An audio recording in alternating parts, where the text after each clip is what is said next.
That'll do it.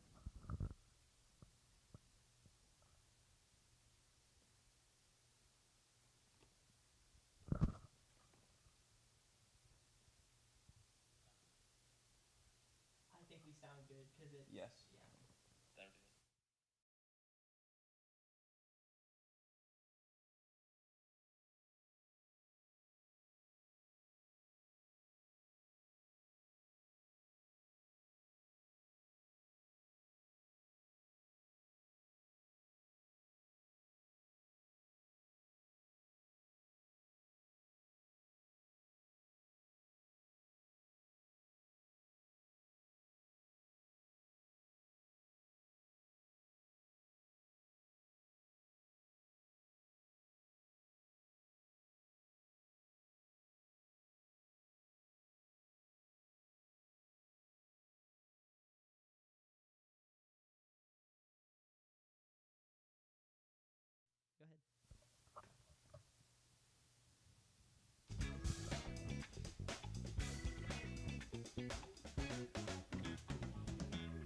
What is up, guys, and welcome back to the Technical Fowl podcast. You're joined here by Jack Anderson, me, and my two friends, Sanders Oakley and JP Pusilowski. Hola. How has y'all's past couple days been since we last recorded? It's been almost a week. It's Monday, so like we haven't recorded since Wednesday. So it's been Yes. like 5 days. Correct. Too long. We recorded on Sunday. Yesterday was Sunday. Oh yeah, we did record on Sunday. We recorded That's on fair. Wednesday, and you called in. So we That's haven't fair. been in the we haven't been together in over a week. So you go first. You were out of town, JP. How was your time at home? It So I was got good. around to golfing. Yeah, I did. Didn't play well, but Sorry. Tough. that's what happens when you don't practice. So Yeah, that'll get you. But no, it was a good week. Got to see all my family. Spend some time on birthdays. Me and my brother. Happy late birthday, by the Yeah, way. Yep. Appreciate that. Me and my brother and my mom are all born 22. within the same week, 23. So Wait, me and you are the same age? yeah, That makes me Close, feel yeah. a little bit better because people give me You got like 6 months on him? yeah, I guess March to whatever August. Mhm. So 4 months, 5 months, somewhere in there. My weekend, electric. Played I guess we played Angleball this morning, so not technically weekend activity, but it felt like the weekend. It feels like Saturday/Sunday because we're recording a podcast. I had 2 fantasy drafts over the weekend. We had one of those was with y'all too. College football keeper league. I need to talk about my boy Quasi Gilmer. I nailed Sure. mine. JP, have you heard this? I don't think you've heard this story. So, because you weren't in the Discord, we had a bunch of the guys in the league in a Discord hanging out, which was super fun. But I found out for y'all, those of y'all that watched our Big Ten preview show, UCLA, Quasi Gilmer is one of only, I think he might be the only 4-star still on that team besides Nico Iamaleava. He's a wide receiver. And in that preview, I was looking, I was like, dang, this guy could have a good year. He's talented, one of the more talented guys on the team, and he's catching passes from Nico Iamaleava. They could click. And then I was going into the draft, okay, I want to draft this guy, and I couldn't find him. Turns out I picked him and stashed him last year, at the end of the season, and got him off the waiver wire for this year. And so that was a very happy surprise for me. But that was a fun draft. Next day, I had an NFL Keeper League draft with my cousins, and I accidentally used the phrase, someone said something, and they had missed something someone said earlier. And I said, oh, well, we actually talked about that earlier in the show. And then I said, I just went into podcast mode and referred to That's crazy. yeah, that you I was said just that. hanging out with my cousins, and I just said, oh, yeah, earlier in the show, you missed it. And then I was like, oh, my gosh, the podcaster in me just came out. This is crazy. Turns out I have not plugged it enough with my family because I was in here and my cousin saw the thing on camera and was like, what is that? And I was like, oh, that's tough. So I'm gonna That's on text him. all my family. No, that's on me. I just haven't plugged Don't it. you have a big family group me? Yeah, I'm about to text all of them and be like, Yeah. for those of y'all that don't know, we have a podcast. I don't think that any of them will listen to it, but might They be able to will. get some of them to subscribe. I love fake numbers, so Facts. I'll always take that. Do you want to, before we really get a move on, I didn't know if you wanted to give any congratulations in the air. 2? Did you not have I mean, he didn't deserve congratulations. Okay, never mind No, then. that guy doesn't support the show at all. In fact, That's he's tough. only liked 2 TikToks ever. So Well, Never mind then. Love the guy, but he doesn't support the show, so he doesn't get a shout out. we can move on then and get into the show. The last of our Power 4 conference previews, the SEC is today. our favorite conference. I think that's pretty safe to say. 100%. Because y'all are both state fans and I'm an A&M fan, and it's just good football week in and week out. I'm not trying to say the SEC is the best conference, but maybe I am. I guess you can. I'll leave that up to the viewers. It's a hard argument to make when we've lost or like the Big Ten has won the last 2 national championships, but Sure. Correct. it's definitely up there as one of the best. It's in the top tier with the Big Ten. I'll say that. It's probably top 4. I'd say it's a top 4 conference. Probably a group like the Power 4. Top 8, if you want to play it safe. Who are you leaving out? What do you mean? Who am I leaving out? Well, there's P4, G5. So which of the G5 conferences? Conference USA. All right, Get that. I was not expecting Conference USA shade. That's fair. It's glorified FCS. I was talking about it with the Winter Festivities Board last night. Yeah. I mean, it's where like you go from FCS to Conference USA, and then potentially from Conference USA to another Group of 5 school, and then you can go from another Group of 5 school and play Power 4 ball if you really want to. Yeah, we haven't seen a team work its way all the way up yet. I mean, everyone who's in the in P4, we've had no one go from. Would you say the biggest climb we've seen? I don't know off the top of my head. Okay. I'm more just talking about players though. Oh, you're talking about. Okay. I was still thinking teams, and so I was thinking about a team moving from FCS to FBS, G5 team, and then moving up from there. Yeah, I mean Conference USA is where the new Delaware Blue Hens are. Yep. Correct. Kennesaw State too. And Kennesaw right? Missouri State. Yeah. Kent State. So you are kind of right in that regard too. Of like that's the common leap there. Yep. But I was just talking about a different. Yeah, okay, different UCF style. from hold on, I can't see all Yeah, the of chat is kind of weird. I'll fix it. Thank I you, think. Tucker. Yeah, UCF from non-existent to Big 12. I was also thinking, I don't know Houston's football program. I don't know how good they've been. Couldn't tell you. So I was also thinking Houston. Let's start the actual show now that we've had that little tangent already. Sure. 16 teams, not the biggest. It's actually the third biggest. Yeah. And we started with the heater of a team in Alabama. Disappointing year one for Kalen DeBoer. I feel like that's fair to say. They went 9-4, losing their bowl game to cap off the season to Michigan. Lost to Vandy, stuff like that. Not entirely what they had in mind, but it's still year 2 for them. They have a loaded roster. The win total sitting at 9.5. Yeah, they brought a ton of guys back. Multiple people that felt like they could have left and gone to the draft. Came back. It feels like they have something to prove in their eyes. And the biggest transition piece among all the returners is Jalen Milroe left and went pro. He's now a Seattle Seahawk. And Ty Simpson will be the new starting quarterback. Former 5-star. Has been there for multiple years. Has really sat and waited his turn. But I'm high on him. JP, what are your thoughts on Ty Simpson? I think he's solid. I enjoyed watching him and watching he has a very little tape right now, collegiate snaps at least. His passing ability, especially 20 yards and in, is really, really good. There's a really tight spiral, but you kind of expect that out of a 5-star. He has that arm capability. Not a really strong arm, and I think the big thing that people will notice this year that they would be surprised by is he uses his legs way more than I think anyone really knows. He's a willing runner, and he's willing to run people over as well. He's very comfortable in doing that. I would be interested to see how much DeBoer uses that for this Alabama offense, but I think he's good enough to run the show, but arguably the other two guys in-house are as well. Sure. With Keelan Russell and Austin Mack. I think Austin Mack would have been my pick to be the starter out of the guys that right now. And they're in a similar spot, kind of how I said with Ohio State, that like if Ty Simpson, no different to how it went a year ago or 2 years ago with Nick Saban, like if he plays bad, they could just replace him with Keelan Russell or Austin Mack like they did with Jalen Milroe.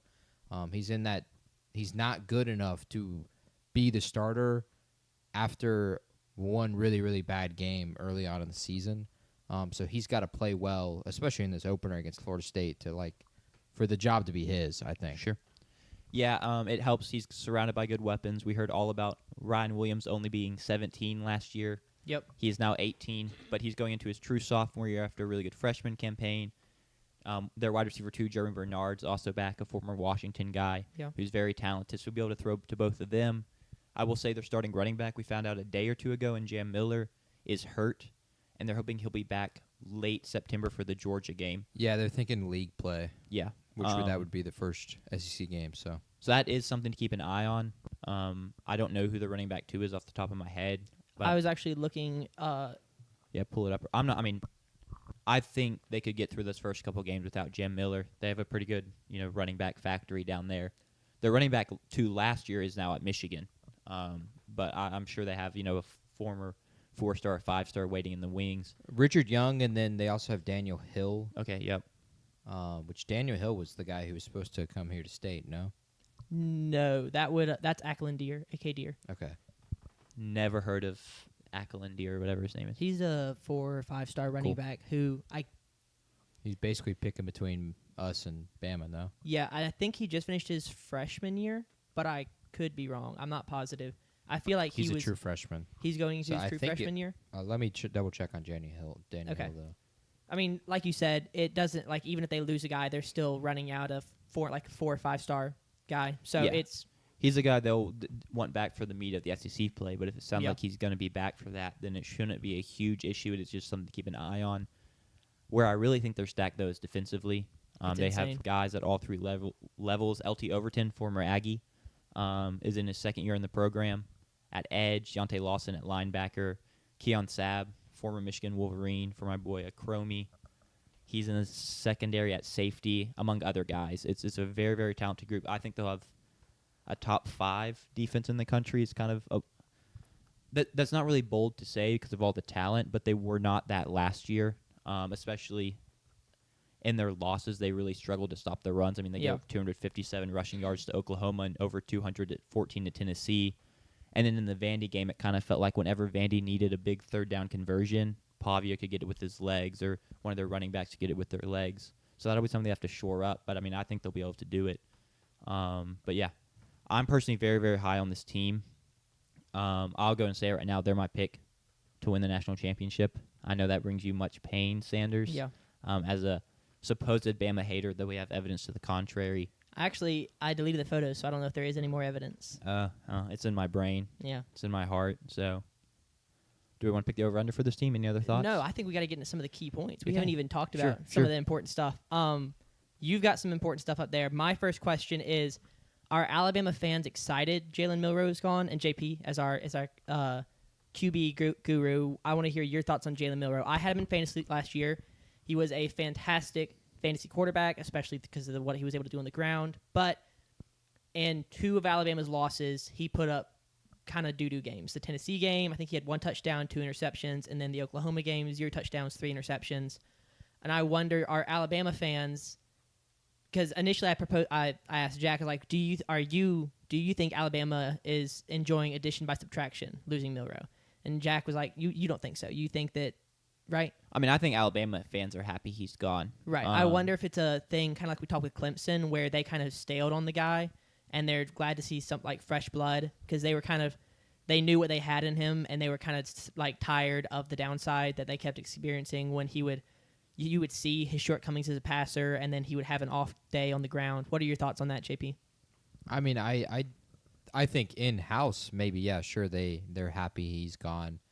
I know personally 2 very diehard Alabama fans, a la my girlfriend and her parents, and they loved Jalen Milroe. I think the biggest thing for them that the losses, it felt like for them, were not necessarily Jalen Milroe dependent. It was more so they were more keen on the defense and then the offensive line play as well. Milroe was bad in multiple games, especially in the losses, Oklahoma, Tennessee. But I think if you were to be happy that he is gone, then you're going to be kind of kicking yourself later on this season. Because if he was here again, I would pick them to win the national championship. But because he's not here, I don't think they quite have that unless the roster is as good as it's kind of being played out to be, and it plays that way, and DeBoer can show that like he's a winner really regardless of where he is. I would love to have Milroe back over Ty Simpson. Yeah. There's a reason Milroe started over Ty Simpson. Sure. It's because he's better than Ty Simpson. And I think, yeah, as a Bama fan, if you think Milroe being gone is going to solve anything. No. Not that Alabama is going to be bad. It's more so I think the rest of the team is going to be a lot better this year. I think we're in a second year under Caleb DeBoer. Now these are Kalen's guys. These are not the guys at the end of the Nick Saban run, which was the large part in the reason he retired, because they were, jerks. They wanted money. They wanted playing time, stuff like that. And Saban hated dealing with that at the end. And then now they were like, oh, we stayed at Alabama. We have a new coach. It's not Saban anymore. Sure. It's like a substitute teacher we can act out. And Kalen has expressed his difficulties with that in year one. Now it's his guys. And I think that will be a larger part in the reason that they're better this year than the loss of Jalen Milroe. Yeah, I do wonder. Tucker makes a great point that bringing in Grubbs, did he come from Washington? So he was at Washington, and then he came initially with DeBoer and spent like 2 weeks as Alabama's OC, and then left to the Seahawks and called a good offense there. But I guess DeBoer convinced him to come back and help him out. Yeah. I do think it's reasonable to say that Ty Simpson will fit the Ryan Grubb offense better as more of a true 100%. passer. We saw what Michael Penix did in that offense, throwing the football, and it was great. Now, Ty Simpson doesn't have the arm strength that Michael Penix does, so that'll have to be an adjustment there. But I do think a kind of a more pure passer could at least give this team more consistency, even if the highs of Milroe were fantastic. And in theory, Milroe could win you any game. He could stumble and make some mistakes. Another question I want to pose. Well, let's look at what Sven just said about Milroe in the last 3 games. I don't think he said Oklahoma and Michigan were borderline top 50 teams, maybe is what he's trying to say. No, he's saying they were 500 as Oh, a record. okay. But those were great defenses. Correct. Those were fantastic defenses. Michigan's defense had 2 defensive linemen go in the first round. Oklahoma, their entire thing all season was they had a good defense, and they just couldn't get the offense to work with Jackson Arnold, and wide receivers were hurt all season. Oklahoma had a very good defense last year. I want to talk about Kalen DeBoer. I was looking at it. The dude has only been a head coach for 5 years. 1 at Alabama, 2 at Washington, and 2 at Fresno State. Yep. Something like that. So he's only been a head coach for 5 years. Was successful in 2 years at Washington with the success over Oregon and Bo Nix and the constant winning there. But he had Michael Penix the whole time there. So what do we think? Do we think that Kalen DeBoer is a SEC head coach? 100%. I mean, you guys are like, there are people who are also questioning that. I also think he's a very good head coach. I think he will have success at Alabama. But do you want to address that and kind of your thoughts, given that he's only been head coach for 5 years and has kind of quickly come up through the ranks, 2 years at Fresno, 2 years at Washington, and now you're at Alabama? Yeah, I mean, a couple of things to that is, one, I am a Kalen DeBoer fan just because of my Washington homerism, and I knew A&M didn't have a chance to hire him, but he was my dream hire for A&M because we were looking for a head coach in the same cycle. He's young. I do think he went through potential some growing pains last year, but I fully trust that he'll figure them out and be all the better for it. And he was kind of a Nick Saban picked guy. Nick Saban's still very involved in the program. I'm sure he was very involved in the coaching hire. And so I have full faith that he can right the ship from a 9-4 season and have them right back in the playoffs and just keep recruiting really well and just put good team after good team on the field. He was walking into an impossible situation. Yeah. Becoming the head coach post the GOAT of college football. And one thing I hate right now is just this misconception of that Alabama was terrible last year. They beat Georgia, the SEC champions. They blew the doors off of LSU in Death Valley and basically emptied the stadium. And this is I don't necessarily understand the hate and that it was a terrible season on DeBoer. I think they're going to be even better this year. But I think he's an SEC coach. He already has a win over Kirby Smart and Brian Kelly. Yeah. Not many people have that. Yeah, not True. many people have that at all, especially the win over Kirby Smart. And there were bad games last season, sure, but all 3 of those games were on the road. And, not losing a game in Tuscaloosa means something. I felt like that was a really important thing for them last season, was not losing those games at home, because Alabama never loses at home. The only time they lose at home is when a freak of nature comes in there. Johnny Manziel, Joe Burrow, Cam Newton. Yeah. That's when they lose at home. Quinn Ewers, of course, did it, which Bo Wallace, was he's a he freak of nature. Freak of nature? Is it's a freak of nature no, game. I'm That was a messing freak up. of It nature was game. very much. I'm trolling as an Ole Miss hater. Yeah, exactly. So I think that was a huge part of the being able to keep the home field advantage and win those games at home, even when some of them were close. Like the South Florida game was closer than it should have been. Obviously, the Georgia game was close at the end there. They had to make a miracle play, but I think he's the SEC coach. He's already in the top 5 of that. Now, is that partially what he has, walked into with the Alabama program? Hell yeah. But I still think he's a winner, and he's an excellent coach, and I think he's going to really flourish as he gets his guys and his system in here at Alabama. I think the biggest thing was just like it doesn't feel like he's the SEC coach. It doesn't feel like he should be the coach at Alabama. Like the biggest candidates were Brian Kelly was Lane Kiffin was a big one. Yeah. Dabo Swinney was rumored to go to Alabama as well. Those felt like, okay, this is someone we can replace and say, continue what Nick Saban did. Sure. DeBoer is not going to do what Saban did. He's not going to run the program the same way. And so I think that is why that question even comes up from people, is because he is so different than Nick. For sure. A couple key games on the schedule. Over-under is 9.5 games. They have a very tough schedule. They have to go to Georgia. They've got Vanderbilt at home. I highlighted that. Not necessarily it's a revenge game. So I think people will be watching that game to see how much Alabama wins by. Tennessee at home. That's another revenge game. They lost that last year. They go to South Carolina. That's going to be a really interesting game to watch because that was a loss for South Carolina. One of the losses for South Carolina that people were comparing back and forth. Oh, should South Carolina be in the playoffs? Should Alabama be in the playoffs? Neither of them made it, so it was irrelevant in the long run. But that's going to be interesting. LSU, always interesting. Alabama-LSU is one of the best rivalries in college football over the past 10 to 15 years.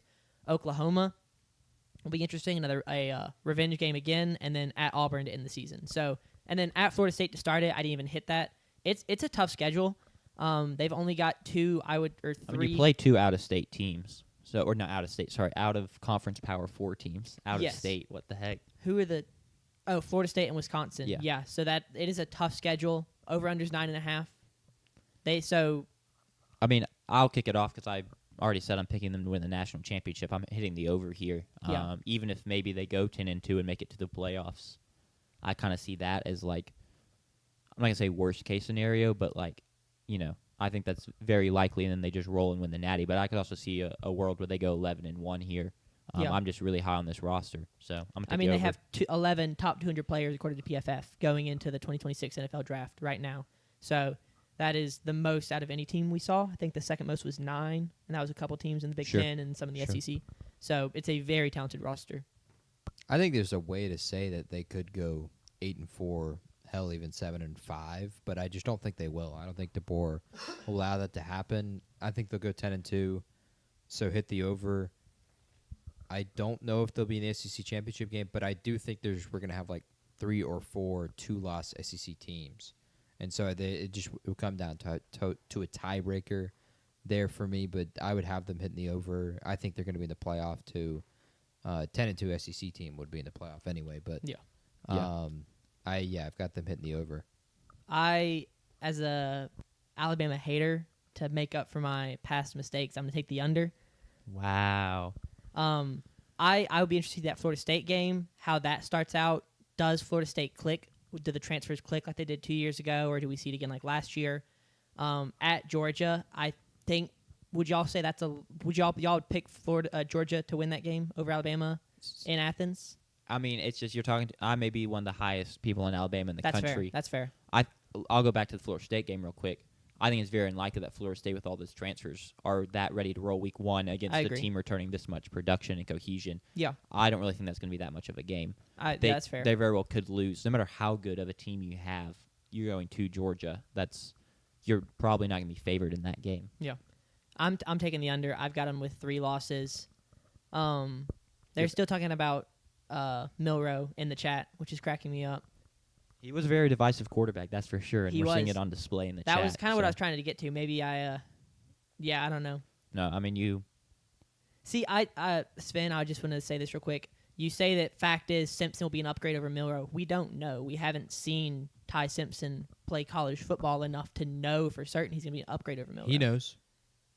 Fair. Like, I know Geno is better than Justin Herbert. And Sure. you know Shedeur Sanders is going to be the next Tom Brady.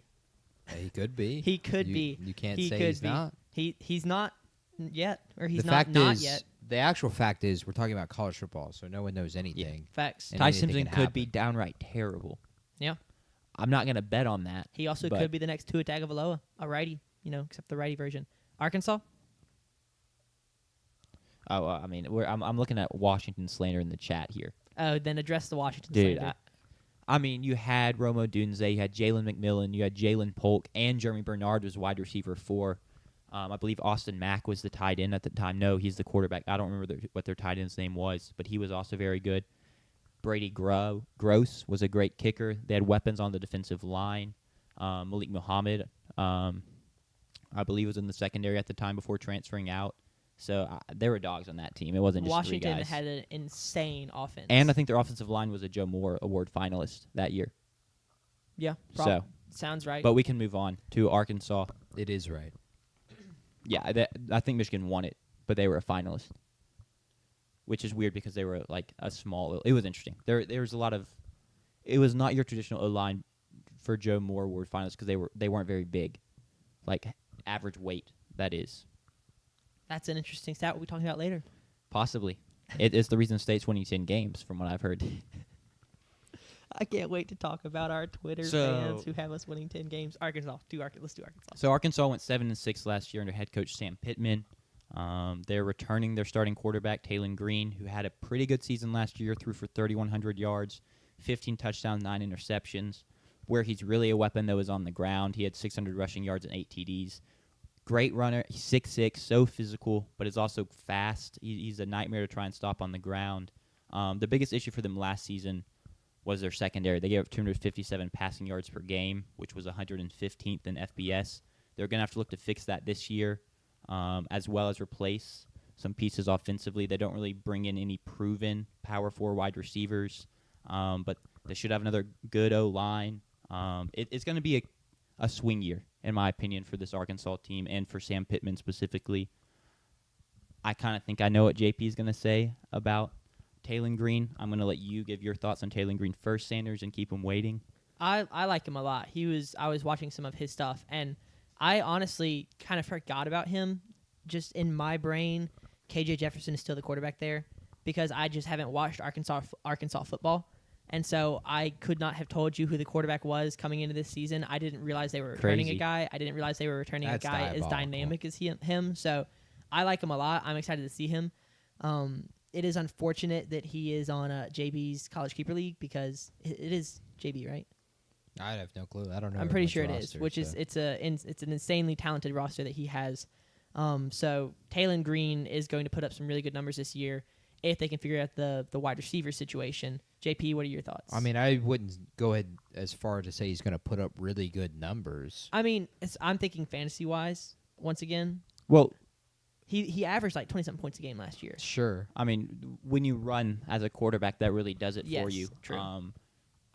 I'll give my thoughts after JP. Go ahead, JP. No, this guy, that's insane, Sanders, that you didn't realize this guy was coming back because this is an athletic freak. Yeah. And he's 101 on PFS Big Board. I think he's got a chance to play himself into the first round this year, depending on what he can show from an improvement level, because he's not young. He's going to turn 23 this year. He'll be 24 by the time he starts an NFL game next year Yeah. if he were to be a first-round pick and start for a team. So he's not young. He's not at 22. He's not like Anthony Richardson, but I would compare him to that because he is that kind of athletic freak. He didn't have the cannon that Richardson had, but he is that 6'6". He throws so well for a guy that's that tall and that's that athletic. Loves throwing on the run. And, I mean, for the Arkansas Razorbacks, this is a team that wasn't bad last year. That is kind of a misconception. They had close losses to Missouri, Texas. They a close loss to A&M, double overtime loss to Oklahoma State. Like, this is a team that That's a tough loss. they could have been 9-3. It was Yeah. on the road at Oklahoma State, Sure. but they could have been technically kind of in the playoff conversation. But instead, they finished it out at 6-6. But Taylon is a dog. Is he going to put up good numbers? I doubt it because the talent around him just isn't there. Yeah. Although I'm really high on Omega Blake, but I mean, a name like that, you just can't beat. I watched him too. This guy, he is really, really good, and he's not. One of your things is like they don't have any power for proven targets. Yeah. He technically played at South Carolina. Really? Really? Okay. For 3 years, and he only played 2 games. Okay. So not but he necessarily was proven. he was but on the there. roster. Yeah, Yeah, so sure. Jack's point, it kind of still He was on the stands. roster there for 3 years, and then transferred to Charlotte. Now he's transferred back into the SEC. He probably will be Green's best target. 25 yards per reception last year, led the American. 25 yards per reception. So this is a downfield threat, and Taylor Green loves throwing it downfield as well. So he has a really good chance to build Taylor Green's case for a first-round pick. Sure. I think he's got a really good chance. I don't know where he would rank on my quarterbacks quite yet. That is something that'll kind of pan out. Is he currently outside like the top grouping? I would say he's not a surefire like starter. Yeah. He's definitely outside of that, like, because there's so many quarterbacks. Sure. With Arch, Cade, Well, Drew, Arch isn't Garrett. going this year, apparently. Even allegedly. if there's no Arch. Yeah. Drew, Cade, Nuss, Sam, Carson Beck, Lenore Sellers, Nico, and then it's Taylor Green on PFF. I'd have Taylor Green inside my top 5 though, which is why I think he could be potentially a first-round pick. Yeah. There has to be growth as a thrower. He just sometimes misses. Yeah. Just straight up plain honest. It's hard to be accurate when you're 6'6" and Yes. that athletic. As well as sometimes he not only just misses, sometimes he makes really poor decisions, either trying to extend the play too much or just forcing something, which I think part of that comes down to his weapons really aren't great. He has to try and do so much for himself. But the fact of the matter is he has some bad turnovers. Yeah, every one of their losses last year, he had an interception. Yeah. And a few of those were like game-changing interceptions as well. But it, like you said, He threw one in the A&M game specifically that was really, really bad, Yeah, but I'll take it. He has to, because the roster just isn't quite there around him. But he is someone who could carry an Arkansas team. Again, though, I just don't know if there's quite enough for him to even be able to carry them much further than bowl eligibility. Yeah, we can flip it real quick if you'll scroll down just for a second, Sanders. I mean, I mentioned already they gave up 257 passing yards last season. Their past 2 recruiting rankings are 15th of 16th in the SEC. Vandy is the only team lower this past year, and they don't really bring in a fantastic transfer class either. So I'm not really sure that the defense is going to get much better. So even if Taylor Green plays pretty well, I think they're going to lose a lot of games because of the defense and the inability to stop the passing game, which is why their over-under is only at 5.5. Yep. If we want to go and predict that. Yeah, and then we can also discuss Pittman because Tucker brings up a great point. Is Pittman out after this year at Arkansas? Because it was close last year. Or people, I feel like people wanted him gone out of Arkansas for the past 2 years. Yeah, he's done enough to hang around. Yeah. And it's like 7-6 in the SEC, considering like their rosters and stuff. Yeah. Isn't terrible, but I feel like they're ready to get rid of him. So if another mediocre year, probably won't cut it. Yeah, it's also. I mean, he's gone 3-7. He's been there for 6 years, going into year 6, going 3-7, 9-4, 7-6, 4-8, 7-6. So I think it was after that 4-8 year that people really wanted him gone. Yeah. Because it was 9-4, down to 7-6, down to 4-8. We'll see. I mean, it depends on what they put up this year. At 5.5. One thing on Sam Pittman. Go ahead. I don't think he fits the Arkansas culture whatsoever. You think of their other head coaches like John Calipari, even Eric Musselman before that, and then Van Horn in baseball. Like, those are Arkansas Razorbacks. They love the community, the culture, because it is something out there in Fayetteville. And I just don't think Sam Pittman fits that at all. I would love, like, as just a coach, I would hire Lashley Tucker, but in terms of, like, a fit, like, maybe I think you throw the bag at John Gruden. No, if he really wants Gruden to is coach, going to the next team on our list. I mean, I doubt that. He said in an interview that he loves Auburn. Yeah, but I don't think he fits Auburn. No, He fits Arkansas. I would like to see Gruden in Arkansas. I will say I'm not saying this is going to happen because he may get another head coaching job again. It won't be an SEC coaching job right out of the gate. Coach O said he's ready to get back into coaching. I feel like he kind of fits the part as like an Arkansas coach, just kind of grizzled fan favorite, would really buy in. Like I said, he's not going to come back and instantly get an SEC job. I would like Gruden. But yeah, I think Pittman may be gone after this year because I don't see this team, even if they hit the over 5.5, I don't see anything more than 7 wins again. Personally, I'm going to take the under. I think they only get to 5 wins. Yeah, that's what I'm also. You win your first 2 games of the season, and then Memphis is no like gimme game. Memphis received votes in the AP poll, but even I'm going to say you win that one. You got to go find 2 more wins. Okay, you beat Mississippi State. Yeah.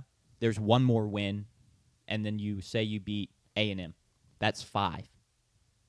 You still have to go find someone else to beat. So yeah. I'm going to take the under. I do, JP. Do you see a couple weeks ago we had the whole situation where we had what was the bye? At bye. So I went and added a couple of locations for our bye weeks for a couple teams. So Arkansas will be having one of their bye weeks at the Maui Invitational. Alabama had a bye. I forget where it was. But it was a neutral site bye. That's what it was. JP, you got your over under 5.5? I would take the under personally. I agree with Jack.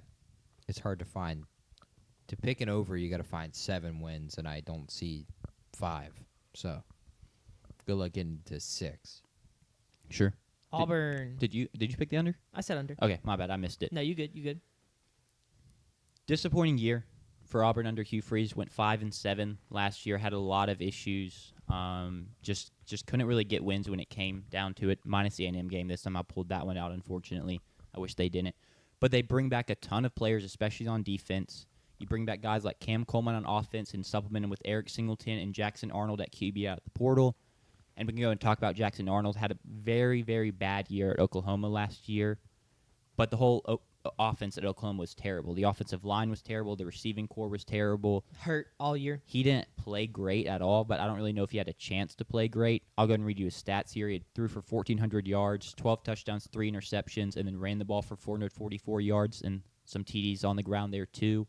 Also got benched after like 2 games, which I thought was a pretty rash panic move from Brent Venables. He wasn't playing well, but to me it was pretty clear that the issues weren't necessarily just on him, and throwing a true freshman into the fire was not likely to fix it, and I think that could have hurt his confidence as well. But he transfers out of Oklahoma and finds himself in a better position, simply put, this year at Auburn. I already mentioned Cam Coleman and Eric Singleton. Those will be his top 2 weapons. Both are possibly top 10 wide receivers in the country. Cam Coleman's a true sophomore, and then Eric Singleton put up great numbers at Georgia Tech last year. Thoughts on Jackson Arnold, JP? I also have thoughts, and this is one of the few quarterbacks where I have okay, you go first. Thoughts, we can kick to JP. I normally discount everything I hear about preseason and training camp, fall camp, like whatever it is, because everyone is just highlighting the good throws. The majority of the stuff you're going to see is going to be the people excited, right? And even state fans are buying into that, having us win 6 games, 8 games. I saw someone have us win 10 games. So the enthusiasm, the excitement around camps like that generates a lot of positive news. And the news around Jackson Arnold has not been positive. I've seen some pretty negative stuff about Jackson Arnold, which my brain thinks, well, if we're hearing bad things, then it has to be really bad for it to come out as bad, because you can take something that's average and try and spin it in a positive light, as if you're a beat writer, if you're an insider or anything. So I'm very low on Jackson Arnold. I was excited to see him, given the talent he had coming out of high school. Excited to see him at Auburn with Cam Coleman. But given what I've been hearing coming out of the camps, I am low on him. I am not buying. I am selling on Jackson Arnold as much as possible. Selling as much as possible. So all your stocks, all your Jackson Arnold stock is yeah, gone. I have not 0. even holding on to a couple. Nope. Okay. JP, what are your thoughts on the kid? I personally agree with the notion that it was just hugely receiver based. And their big marquee win against Alabama, Jackson Arnold's stat line was 11 throws, 9 completions for 68 yards. He ran 25 times for 131 yards on a primetime game against Alabama.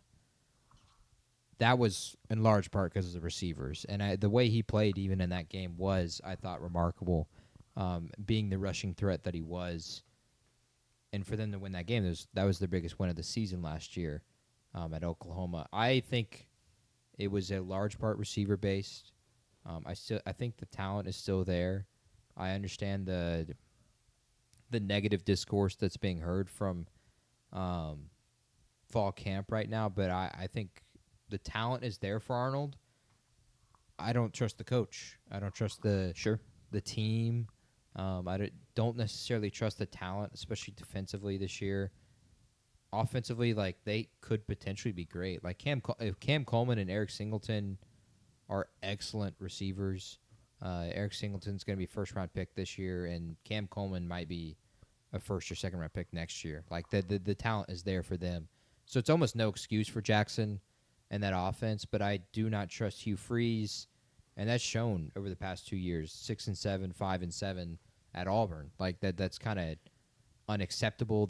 The Cal loss, to start really the year last year, is like, as soon as that happened, it was like, oh, shit. Yeah. Something is not going on right here that needs to be going on. Like, I don't care if you thought the quarterback situation was bad last year for them, which there's obviously debate there, and that's why they brought in Arnold to replace everything. But to, like, lose to Cal in Jordan-Hare is unacceptable. Because Jordan-Hare's supposed to be like this sacred, like, no one beats us here type beat, and then Cal comes and beats you there. Losing to SEC teams there, I'm fine with it. It's not really a big issue for me. The Oklahoma loss, though, was kind of unacceptable with the way they kind of threw that one away. To lose against Vanderbilt at home is not, good for the eye, even as good as Vandy was last year. And I don't think that's a Jackson Arnold problem. That's going to be solved by Jackson. I think it's a Hugh Freeze problem, and I don't think he's the coach for the job. And that's not just a State fan hating on a former Old Pisk head coach. Sure. That's me being honest. Objective ball statement, I guess. Yeah, I feel like this is one of the biggest swing teams we have in the SEC because there is a chance that they could really put it together. I agree. I don't trust Hugh Freeze. We had our winter festivities board meeting last night, which for those of y'all that don't know is basically a group of my friends, and we make our top 25 rankings every year, and we put it in a ballot.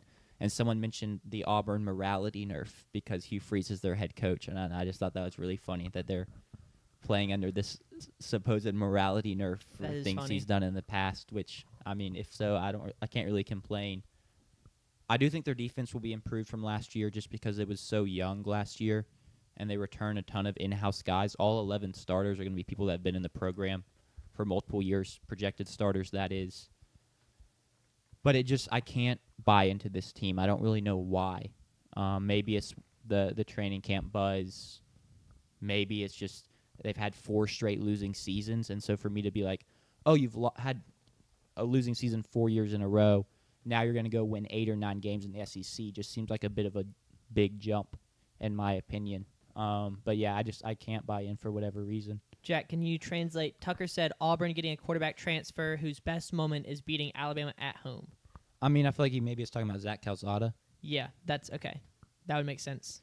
How did Who that we pan will out? get to later on the list. Not well. Well, I mean, he didn't transfer into us necessarily. He transferred to Out. Yeah, he did. Dude, I Yeah. completely forgot I he think took a that's stop what- at Auburn. Yeah, I think that's what Crazy. Tucker's getting at. Is Zach Calzada beat Alabama at home at A&M, transfers to Auburn, and nothing good comes of it? Yeah, I mean, Zach it's just- Calzada was never supposed to be as good as Jackson Arnold, though, which I know Yeah. Tucker's not trying to say this is a one-to-one comparison, but I completely forgot Calzada took a stop at Auburn, and Yeah, that year that's was funny. disastrous for many reasons, not just Calzada. Over and under 7.5.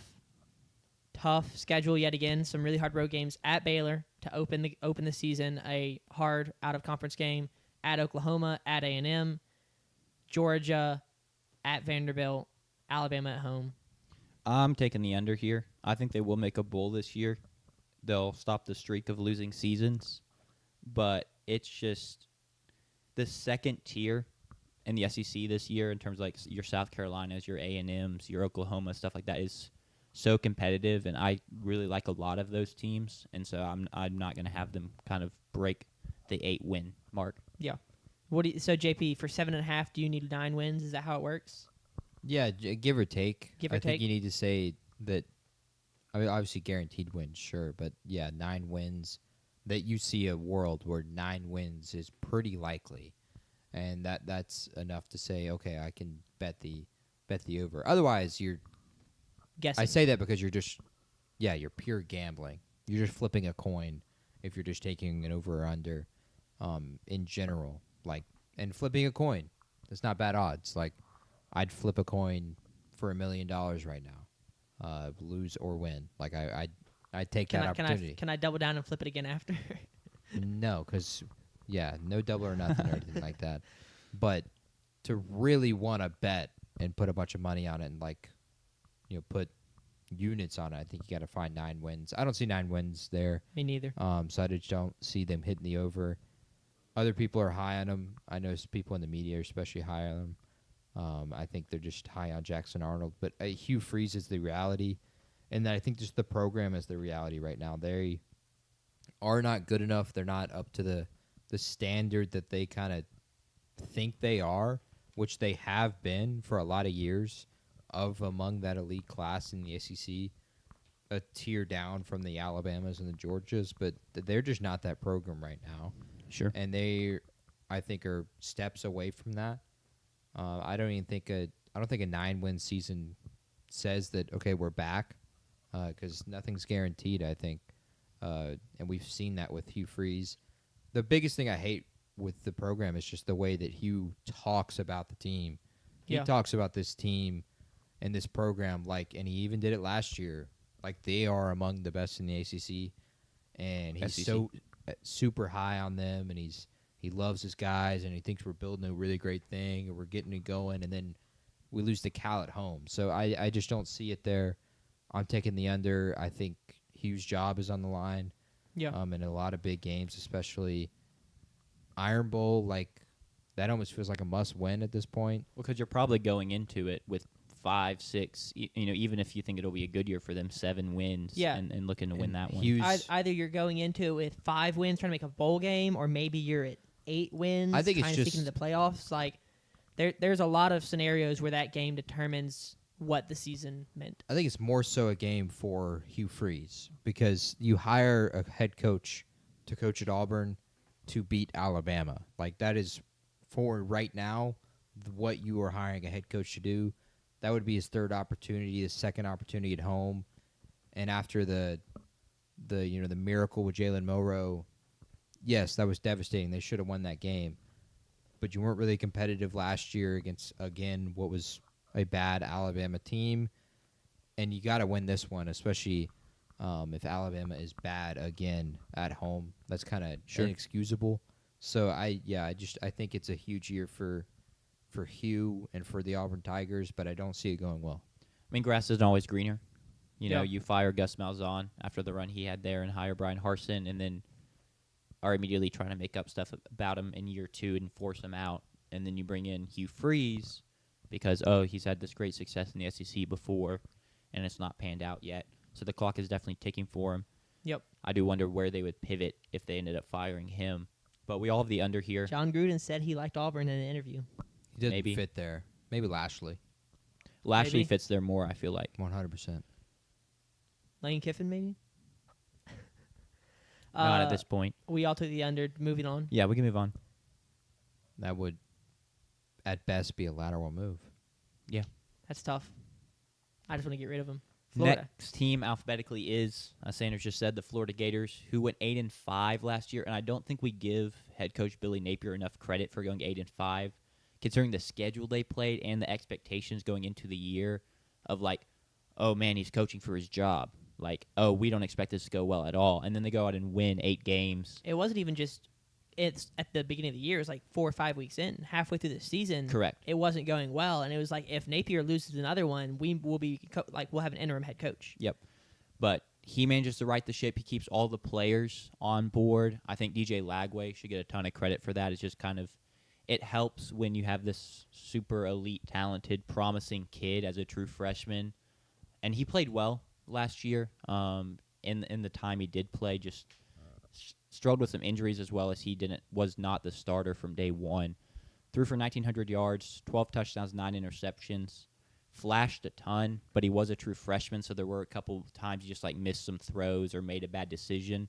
Overall, the tape was really promising. What are y'all's thoughts on DJ Lagway? I mean, he's insane. I asked somebody, Steve Palazzolo. I asked him on Twitter, and he never responded. But I'll ask.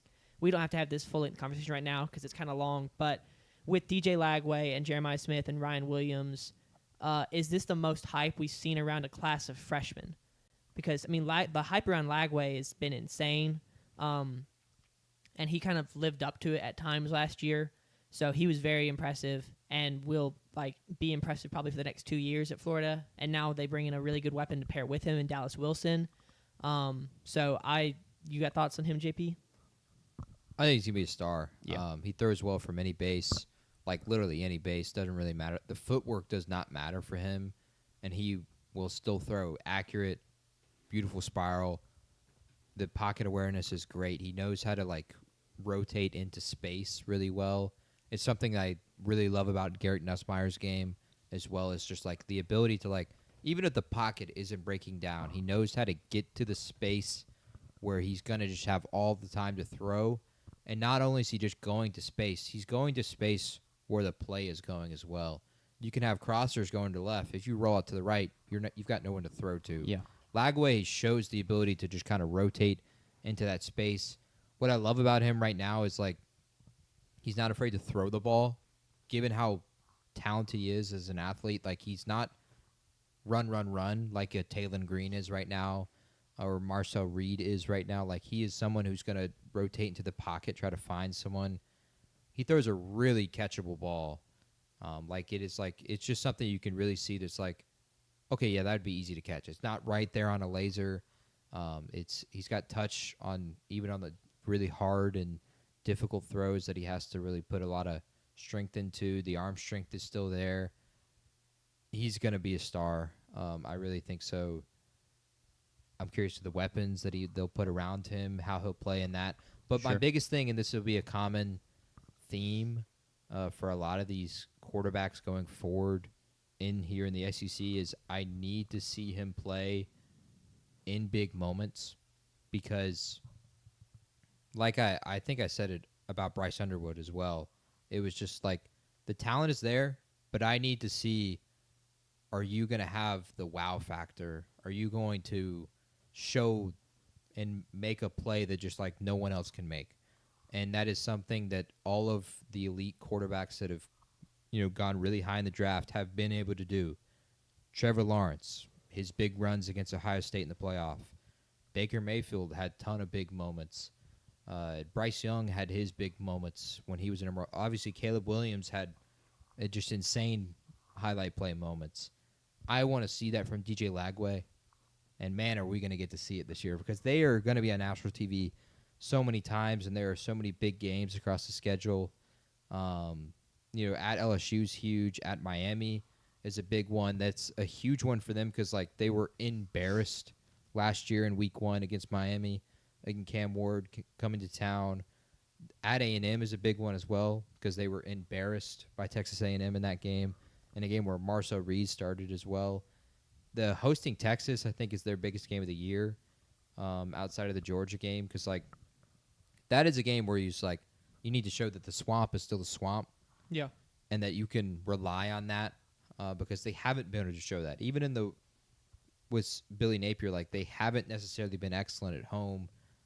Obviously, the A&M loss and the Miami loss last year. I even think to 2 years ago when Florida State comes to town, limping in with the backup quarterback, and they still couldn't get over the hump in a game they should have beat the Seminoles to keep them from going undefeated. They need to show that, and I think that's why Week 6 for me is that's their biggest game of the year, because they're going to beat Tennessee at home. They always beat Tennessee.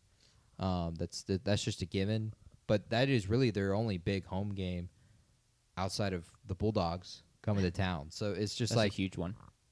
They're going to be on the road, which is why I don't expect their season to go well.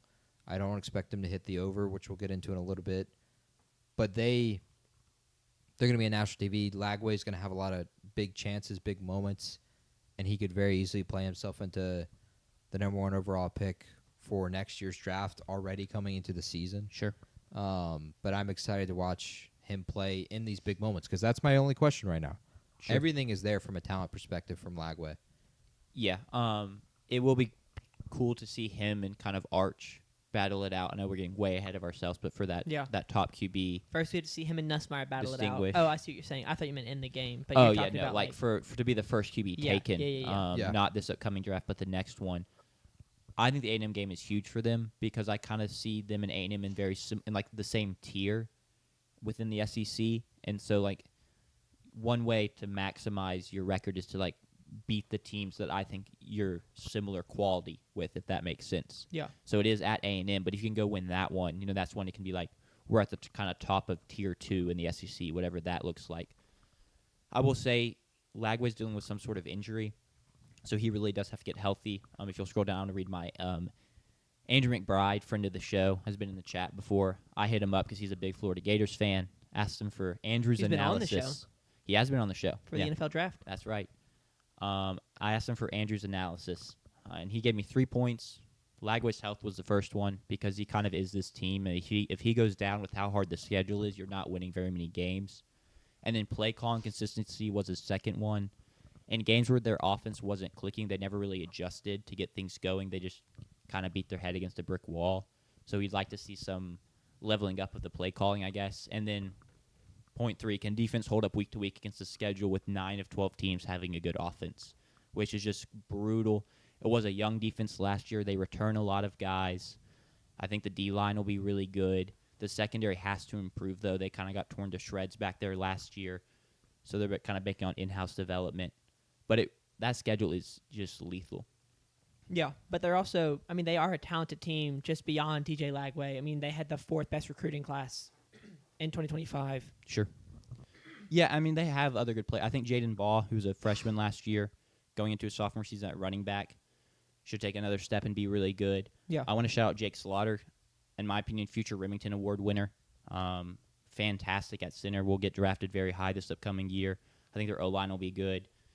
Someone mentioned Dallas Wilson already. Was it Sanders you? did. Sanders I did. did, yes, I did. He's a 5-star freshman. We'll see how much he actually plays. Even someone like J. Michael Sturdivant, who's transferring in from UCLA, I think could be a good weapon for him among other guys. So it is a very talented team. It's just, can they really put it all together week in and week out is the biggest question. Can Lagway deliver in big moments is the biggest question. And that's why we see the over-under being at 7.5 after sitting here and largely praising this team, and yet the under's only 7.5. Yeah, do they have the hardest schedule in the country? Is that right? Yeah, but on a metric standpoint, Yeah. yes, they have the hardest schedule The hardest in the strength country. of schedule, I guess, is Strength of schedule, yes. I think it'll be interesting to see as well, like, does Napier continue with that progress that they showed last year through swells in this season? Because they're going to have them just like they did last year. Are they going to show that again and then be able to still play in a big game? Like Georgia, your 10th week of the season, you've played 5 ranked matchups potentially at that point. 4 ranked matchups for sure. Not predicting Mississippi State or UCF to be a ranked matchup, but that's 4 ranked matchups already. Sure. And then you got to go and play the Florida-Georgia game. I'm really curious to see how they continue with the attrition of the season. Because there's a real world you're 2-3 and you've lost to 3 top 10 teams, and so I think it's a good point of like, can he keep the ship like going straight through murky waters, through choppy waters? Because you could bounce back from that and still win a lot of games and have a decent season. But I think that's a great point, JP. You could even be 2-4, and it's like, oh dang, like Now you got to beat the Bulldogs. yeah. And then you don't beat the Bulldogs, and all of a sudden you're 2-5, and then the Napier wheels could have be come fired. off, and Napier's been fired. But No, I think win total 7.5. I am going to take the over. I think Lagway's going to lead them to enough victories. I think they'll get to 8-4. I don't think they'll get to 9-3 and be in the playoff contention. I am in the boat of and I felt this with a 12-team playoff coming, that a 9-3 ACC team was always going to make the playoff. They are 100% the example of that with the schedule that they have. I don't pick They could lose to Long Island, UCF, and Mississippi State. They're in the playoff. I think that argument can still be made. Sure. With this team, so 9-3, 9 wins is the playoff. And again, if you lose that game to Miami, you could be in the same spot A&M's in, or you could potentially be in the SEC championship with 2 losses and losing the SEC championship with 4 losses now in your regular season. That's still a playoff bid. I think they'll get to 8 wins, though. I have a lot of faith in Lagway. I think the defense is a lot better than the general people think. A lot of the actual media knows it's good and knows it's going to be good. The offensive line is the big one for me. They have 3 guys that are going to get drafted this year. Sure. Jake Slaughter is going to be a first-round pick, but they have a tackle and a guard that are both going to be drafted this year, and I think that's going to help Lagway a ton, especially playing against the SEC defensive lines that you're going to play, Texas, A&M, LSU, Georgia. Like, you're going to play against some elite defensive lines. Sure. So Lagway could easily get eaten alive, but I think they have the pieces there to protect them. So I got 8 wins. They need to protect him. I also am taking the over here. It's also just a Lagway pick. We were talking about, the mental math you do when picking over-unders, and that doesn't really add up here. But I just have enough trust in DJ Lagway and his ability to go win them a couple games. And I'm also at 8 wins, maybe 9. I don't really see anything like magical happening here. I don't think they're going to make the playoffs personally, but you never know. But I am taking the over here. Yeah, I'll also take the over, and that's even with, just to address what's going on in the chat, talking about strength of schedule.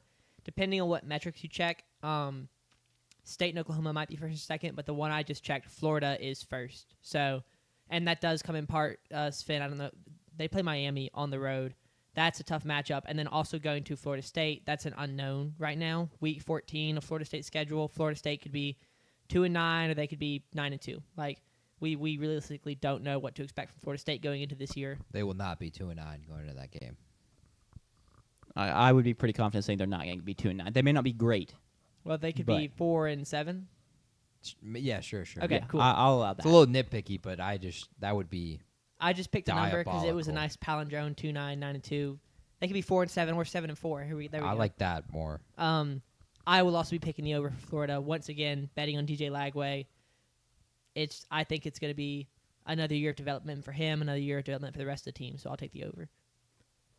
Sick. And now we can go on to one of their biggest rivals in the SEC. Excuse me. The Georgia Bulldogs are currently sitting at preseason number 5 in the AP poll after going 11-3 last year under head coach Kirby Smart, who just kind of keeps the wheels chugging there at Georgia. That program has been great year in and year out for over half a decade now. Yeah. Bit of a disappointing year last year offensively. I think a decade. He's been there since like 2015 or 2016. Yeah, I just didn't know how good his first couple seasons were off the top of my head. So Not fantastic. So I guess so. The dominance. The run of dominance has been the better part of over half a decade now, close to a decade. Yes, for sure. Regardless, I think it's safe to say the offense was a bit of a disappointment last year. Carson Beck was supposed to be a potential Heisman winner last year. He was supposed to be someone that would be the first QB taken in last year's draft. It did not go to plan. He did not play very well. The receiver core was very poor. I believe they led the country in drops last year. Just could never get anything going in the passing game. The O-line was good, but not great. The run game was good, but not great. With all that being said, they fielded a great defense that still won 11 games, and now they pivot and turn over the helm to Gunnar Stockton, who we saw a little bit last season after Carson Beck got hurt. Brings a bit of a different element, can run a little bit, has a pretty strong arm. I will say I don't think he's the most developed passer, doesn't throw out the most touch at times, can miss some throws, but was young. He doesn't have tons of experience. With that being said, what do we expect from Gunnar Stockton this season? My thing for Gunnar is, while nothing necessarily pops up off the tape, and he's not the most skilled passer, Stetson Bennett won 2 national championships at Georgia. Amen. And so I don't think it matters. I think Kirby is good enough, and that offensive system that they have is good enough that it does not matter who plays quarterback for Georgia. They're going to have success. Last year was unprecedented because their running game was awful for Georgia standards. It was basically a non-factor throughout the season. They really relied on the passing game a ton, which sucks when your receivers suck. Sure. And Carson Beck was hurt at times throughout the season as well. And Beck was not good either. He had terrible interceptions in many games throughout the season. Gunner doesn't have to be good. In fact, he can be mid, and maybe they're in the national championship this year. They're my pick to win the SEC. I think Kirby's going to lead them back there. I look at their schedule. I don't see games that I'm just like, okay, this is a game they will lose for sure. I think given the defensive talent and just the talent in general, they're going to be really, really good this year again. But I think it's going to be another year of like, oh, well, they really shouldn't be that good because the quarterback isn't that good. I think it'll be like the Stetson Bennett years for Georgia this year. Sure. Their receiver room, Noah Thomas, Zachariah Branch, elite. It's way better than it was last year. I think that's going to help Gunner out a ton. But I'm really excited to watch Georgia this year. I think they're going to be really good. The crazy thing, though, with like we talk, they have talent. There's no first-round pick on this team, and that is pretty unprecedented for Kirby Smart in Georgia. But we have to remember, like you said, disappointing year, but you led into the passing. But I think Georgia fans would say disappointing year in general. Sure. They won the SEC championship last year. So yeah. That's how high the standard is. A bad year for Georgia was they won the SEC championship, and they were the 2 seed in the college football playoff. So I expect them to go back to the SEC championship and win that game as well against who knows. I don't really know there. There's going to be so many 2-loss SEC teams for me that it could be anyone. But I'm picking them to win the SEC. I don't think Gunner has to be good this year given the talent he has around him. And I have a lot of faith in Kirby. And then I look at the schedule. I don't see games that it's just like, okay, they're going to lose that game because they get Alabama at home. They get Texas at home. So I got Georgia winning the SEC this year. Yeah, you can't go wrong with picking them to win the SEC. Also, shout out Brian S. Hopping in from Australia. Yeah, But from Brian and Sven. Brian's in Australia. Sven, I believe, is in Germany. What time is it for y'all there? And then I just want to. I mean, half half our them chat to is answer. international, which is kind of crazy. That is insane. Continue, Jack. So you mentioned Georgia has no first-round picks. What are the odds you think they end up having someone taken in the first round just because they develop so well? I mean, it's a chance, but like you're gonna like Zachariah Branch would have to be really, really good this year. I think he's got the best chance out of anyone outside of. I mean, C.J. Allen and Christian Miller are both good. C.J. Allen is really going to have to just, like, pop. Fair. I do not think they have a guy that can get there, though, besides Zachariah Branch, if he were to just have an amazing season. Fair enough. I don't see them having a guy there, but I don't think they need to. I think the talent is still there from a group standpoint. Yeah, I mean, they're really, really deep, right? Also love the 2 wide receivers they brought in the portal, like, polar opposites. You got the 6'6", 6'5" deep threat who can run the go really well, win at contested catch, high catch point. And then you have like the gadget guy underneath, will play in the slot, great after the catch, very twitchy, runs great routes. They just complement each other very well. And then also I want to bring up the running back duo as well. Nate Frazier, true sophomore, was good as a freshman last year. I know you mentioned the run game had its struggles at time, but they're very, very high on this kid. They love him. And then they bring in Josh McCray from Illinois, who had like 700 rushing yards there last year as kind of their primary back. Assuming the offensive line that only returns 1 starter is good, the run game should be back humming as it kind of has been the standard at Georgia. And I expect it to be. I expect last year to kind of be a one-off type deal. Well, it wasn't even a one-off because they won the SEC. In terms of production, though. Sure, from a running production, yeah. I can't believe. I mean, They were bad. They were objectively bad at running the football. I do not expect that to be the case this year. I think the fact that Gunner can run helps. It's going to be a really interesting weapon. He's really good in the read option game. And I think he's good enough as a passer, like Stetson was, that he can find his receivers. And if they can just run the ball, which they have already, like Kirby's already made it known, if they're losing games this year, it's because they didn't run the ball well that day. That is what he is making the MO. That was something that really angered him with last season, was just their inability to run the football. and they in the games that they lost, like they were just kind of beaten at the line of scrimmage. The school up north beat them basically at the line of scrimmage. That was a huge game where Ole Miss's defense really kind of told the story of that game. It's a low-scoring game. Georgia didn't get out of the teens, right? And with the bad weather, like Yeah. Georgia not being able to run the ball, considering how that game started where they're up 7-0 and Dart gets hurt and Austin Simmons comes in and then leads a scoring drive against the Georgia defense, like that's not something that ever happens with them.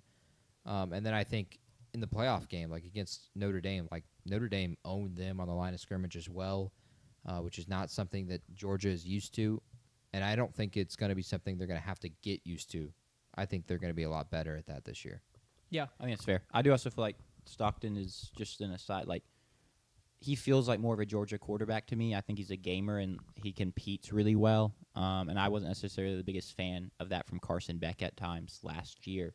But I think he's kind of brings that competitive DNA that Kirby Smart really loves. I think the upgrades at wide receiver are going to be really key. Like Sven mentioned, the drop passes were insane. I had one of their wide receivers in fantasy football, and watching his games, especially down the end of the season going into the playoffs, like our college fantasy playoffs, was very tough. He dropped a 2-point conversion that would have won me a game, and I do think I ended up winning that game on a different player, but was it the Georgia Tech 2-point conversion? I feel like Maybe. it was, But yeah. Arian Smith is who you're referring Yes, to. thank you. Arian Smith was just, I mean, the drops were atrocious. So, and it's kind of odd because I feel like as dominant as Georgia has been, it has never been with elite wide receivers. I mean, George Pickens is probably the best wide receiver they've had as Yep. far as pro talent goes.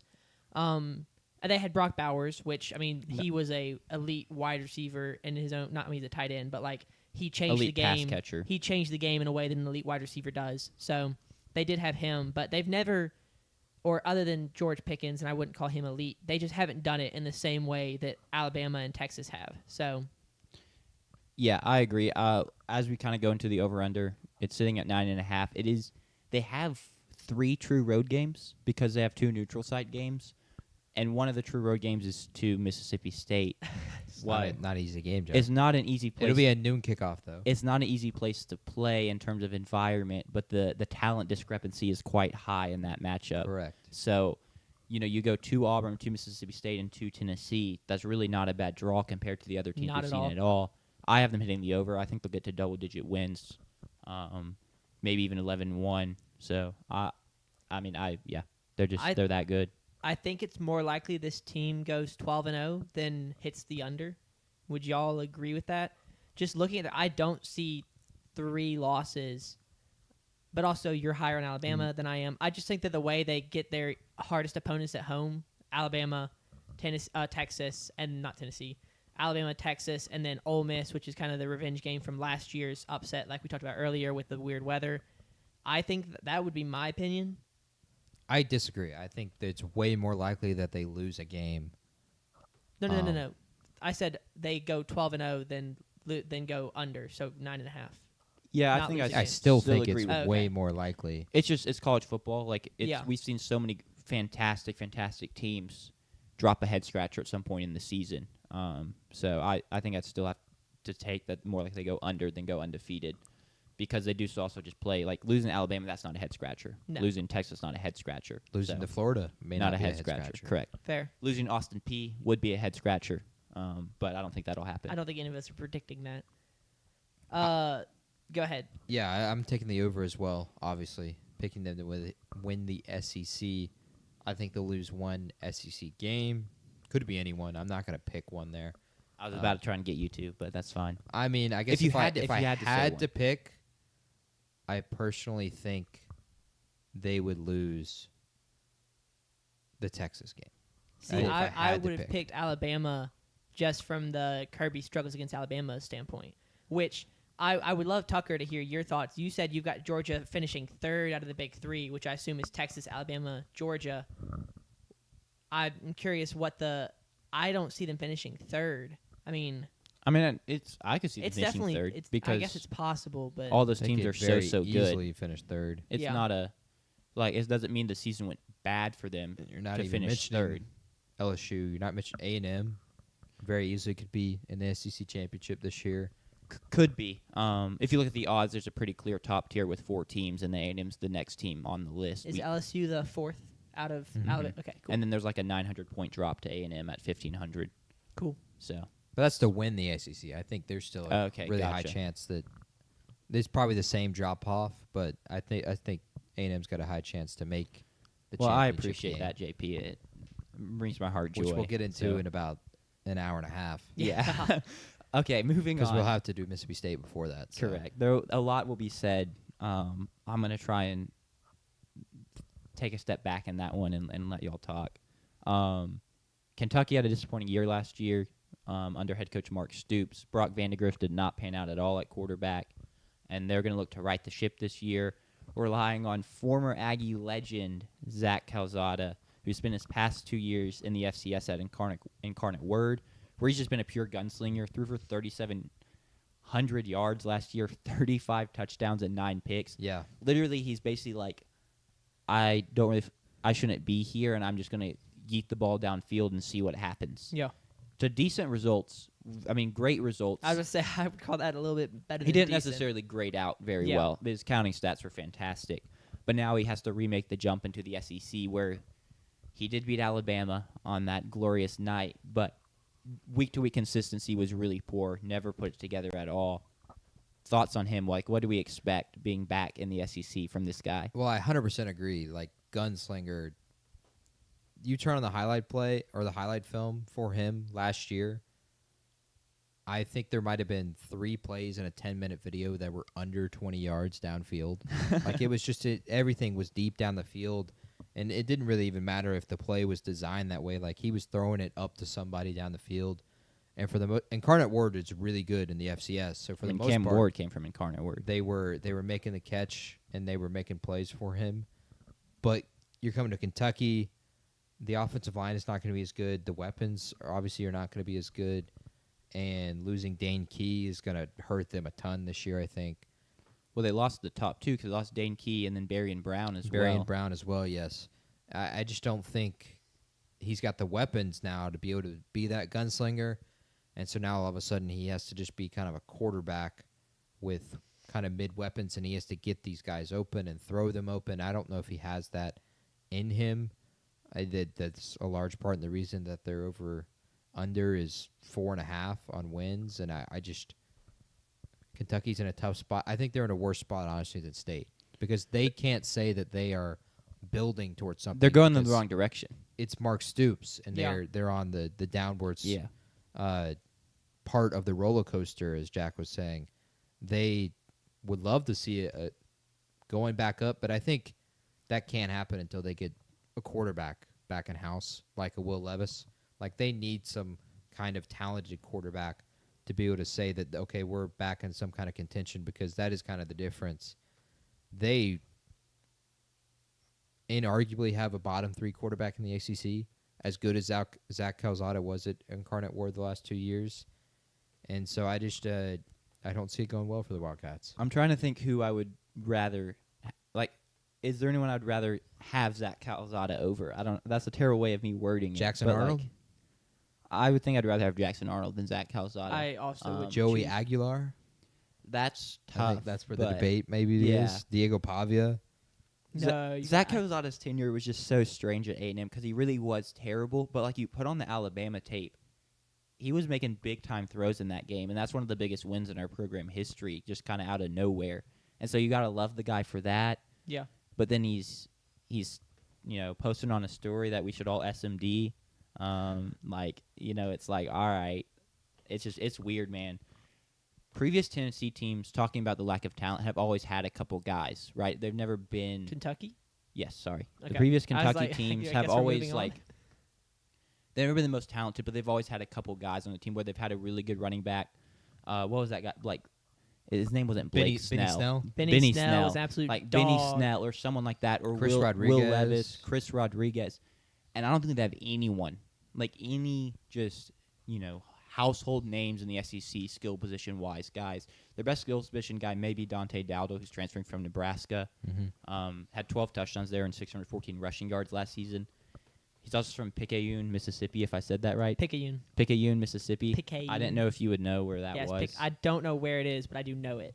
Cool. So he's coming back south. But it's really not a talented group for Zach Kozlov to work with. And then defensively, it's going to be interesting. They probably field a solid defense.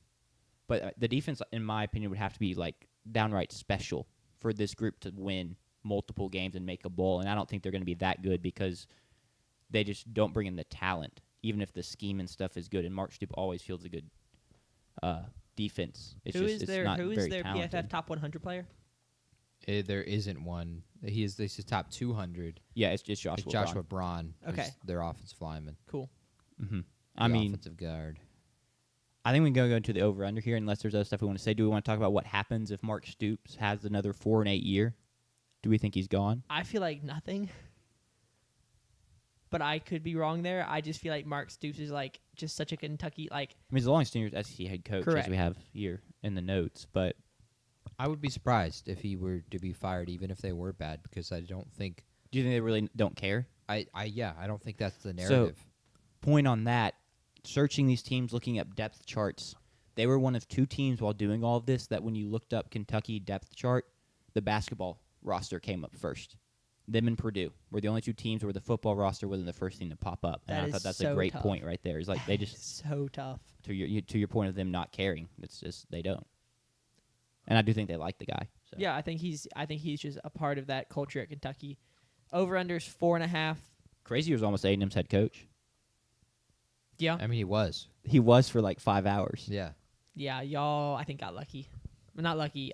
Y'all won out of the two. I think Elko was the better choice there. Well, time will tell. Was it the boosters that stepped in? I legitimately think if you were on Or was Twitter it the night AD? and just the fans and then boosters got involved, Okay. like the just the outrage, So like the boosters bottom to picked top. them, and then the fan outrage made them change their mind. I think so, That was- and I maybe it couldn't was remember. AD picked them and boosters also got involved, but basically it got leaked, and everyone was like, "No, Yeah. we will not," because we weren't. That gonna was get, a funny night. It was a great night. We weren't gonna get the top guys, right? Yeah. That we wanted, but we didn't want a guy that, in our opinion, was proven to just be like solid, Or average. average, correct.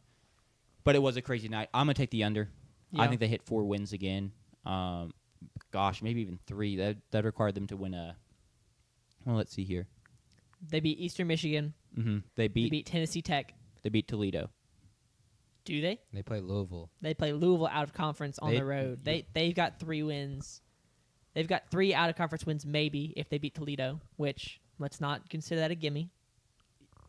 Yeah, That's a gimme. Okay, cool. I'm still taking the under though. Glad I we think just- they'll Disregarding what we saw from Toledo last year. I think they'll hit up close and personal 4 too. wins. I think they'll knock off some SEC team somewhere. Some team will have to be the unlucky team to give Kentucky Ole Miss again? one loss. We'll see. We'll see when we talk about Ole Miss how we feel about Ole Miss. Well, no, you have to. So you think they're gonna get a win At Vandy. at Vanderbilt? Okay, thank you. That's what I was looking for. I think they could win at Auburn. Maybe we'll find out when we get there. LSU. Did y'all pick unders too, or do y'all just I kind said. of I like? think I said under. Cool. We're all on the under train there. LSU went 9-4 last year. Kind of disappointing. I feel like people were hoping they would make the playoffs. Garrett Nussmeier has been touted as this great QB, and he had a good year. Threw for 4,000 yards last season, 29 touchdowns, 12 picks. Comes into the season tied for the second best Heisman odds with Cade Klubnik. He's a gunslinger. He can make almost any throw, and he knows it, which actually can get him into trouble because sometimes he forces stuff or just is like, he just forced stuff. He's like, I'm better. This is going to work, and sometimes it doesn't work. Think about the A&M game. He ended up throwing 3 picks and while the wheels are falling off because he just kept trying to force stuff, and it wasn't there. They bring back Caden Durham at running back as well, who had 753 yards, 6 touchdowns. Speedster, he's a true sophomore. But I want to circle back to Garrett Nussmeier. He's a QB people think will be a first-round pick, very possibly, very likely. The question is he a late first-round pick, a mid-first-round pick, or is he a top 10 kind of guy? He'd have to Thoughts on him? He'd have to play himself out of a first-round pick right now, because of the value at a quarterback. I'm curious if he would fit into the top 10. For me, like the zip on the ball for a guy of his stature, which he's not tiny. He's 6'2", 200. He looks tiny, but he's not small. He has great zip on the ball, beautiful little tight spiral. He is a pocket passer, but he, like Lagway, I compared Lagway to him in the fact that he loves floating into space and floats into good spacing where the play is going and finds his receivers downfield. And he's had weapons his entire career. And obviously last year, the offensive line was elite as well. So the time was there to throw in nearly every game last year for him, except maybe the Alabama game and the A&M game. And he rushed and had a few bad picks there. The 12 picks kind of hurts him, but for how much they threw the ball last year, it's something that's going to happen. I'm really curious. He is, again, another, like Lagway, a quarterback where I need to see him now play in big moments again with what I would argue is a worse offense. Worse offensive line. That is kind of inarguable. Losing Will Campbell and then also losing their right tackle as well. I forgot the name now. Emory, is that something? Emory Jones Jr., yes. Okay, that's what. Losing that, then obviously I think their weapons are worse this year than they were. I expect Aaron Anderson to be good, but I don't know how convinced I am on Nick Anderson and Barryon Brown being any better or better than Kyron Lacey was last year. I think Kyron Lacey was elite for them last year. And then obviously they still had great tight end play with Taylor's Mason Taylor? Mason Taylor. Mm-hmm. I want to see Nuss play big in big moments. The big one will be right off the bat against Clemson. Like, personally, this is not just Tiger and me. I think Clemson's defensive line has the chance to just eat LSU alive. Yeah. And in playing in that environment in Death Valley, the better one, not really. I think the LSU Death Valley. Glad you're better. realistic there, at least. I'll be honest. I think the LSU Death Valley is better than the Clemson one, and that's a Tiger fan. But I think we're gonna eat him alive, and I want to see how he responds in that, especially early on in the season. That'll tell me whether or not this guy is okay. He could start at quarterback. Okay, he could be a really good quarterback. Yeah, I think that's fair. Thoughts on him, Sanders? I wonder, like, I don't know what the wide receiver room looks like off the top of my head, and we don't have any wide receivers listed under the key players. Are there any wide receivers that stood out? Because I feel yeah. Okay. There just weren't any up there, and I feel like elite. LSU has that's what I was going to ask. Elite. Is LSU has always had Brian Thomas Jr., Malik Neighbors. They don't have that like top tier first round Yeah. pick guy this Okay. year, but is very deep, very skilled. They probably have a couple guys on the top 200. There they are. Aaron Anderson, Aaron Darian Anderson's Brown, at 140, so they don't have a first round pick. And they the don't have Oklahoma a second transfer? or third first round pick. Nick Anderson. Yes. Is like an in theory good receiver. Has dealt with injuries though. The reason there are no wide receivers on the key players list, because I think the defense is really what's most important this season. Agreed. Is can this LSU team finally field a good defense again? A great defense. Because you think back to like the 2010s teams, it was like you got the crap scared out of you when you played LSU teams Yeah. because moving the ball in them was so tough and they were so fierce. They always had great linebackers, Yeah. great coverage guys. Tyrann Mathieu, Patrick Peterson, even more recently Grant Delpit. Like, Correct. they've had Stingley. just constant first and second round picks out of the secondary, and then also like linebacker core. Yeah, and this Brian Kelly team hasn't had that, simply put. Now they bring in a ton of transfers this year to hopefully fix that among some key returners. I'm just going to run through them real quick. Yeah. Patrick Payton's coming in from FSU on the defensive line, had 4 sacks last year, should be pretty good. You return both your linebackers. Whit Weeks was great last year, is just kind of everywhere. Mm-hmm. Disruptor, loves to get into the backfield.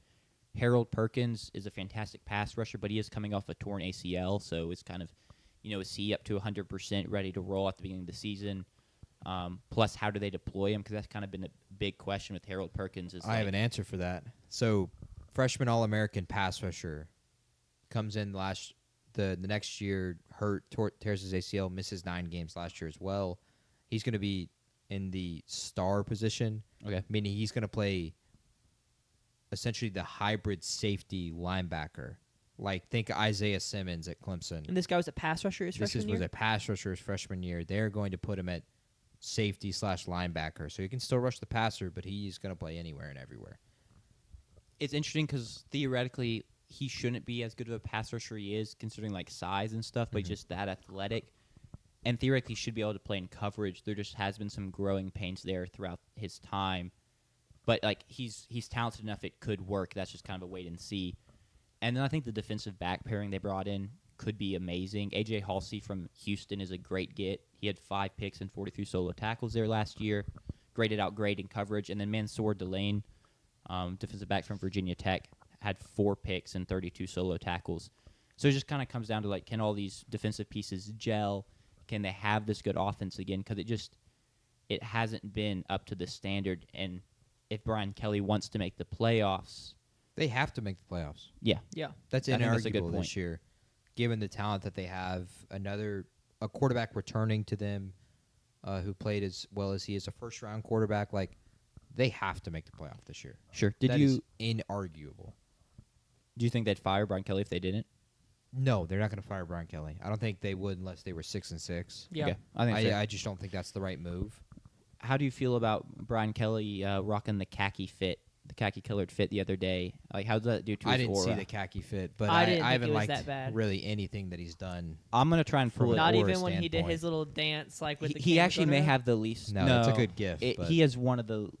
He's like bottom 3 in aura for You- SEC you coaches. thought about somebody else. Who did you think about? Eli Drinkwitz is pretty low in my opinion in Yeah. aura as well. Yeah, okay, Valid. that's fair. But I think it's fair. I'm personally a little surprised that they're in that top tier odds wise in the SEC. They're like right behind the big 3 that we've been talking about in terms of Texas, Georgia, and Alabama.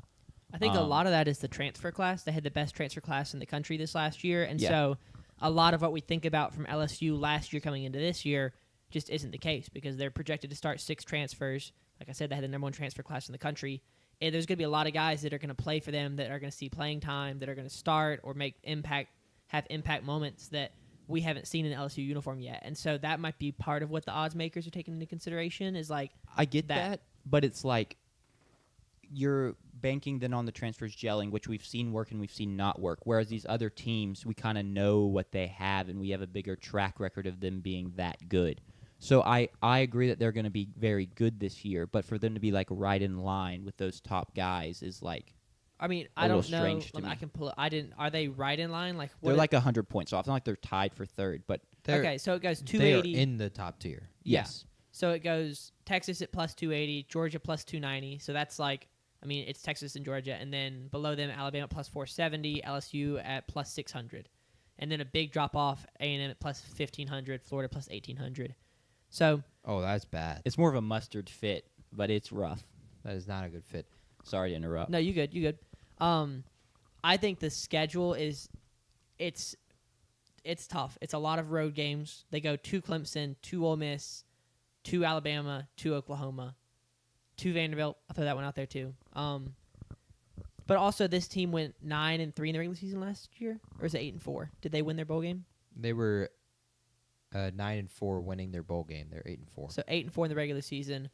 I expect them to win more games this year probably because I think that they're going to be better. Not so like I do expect the transfers to click because I think that they've got a good blend of returning production.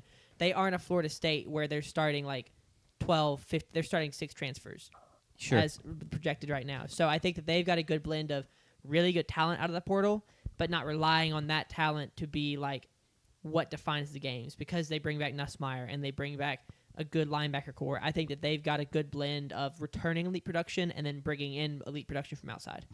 Yeah, I think my thing is like I can't disagree, but it's not like they've not had talent on defense all this time under Brian Kelly.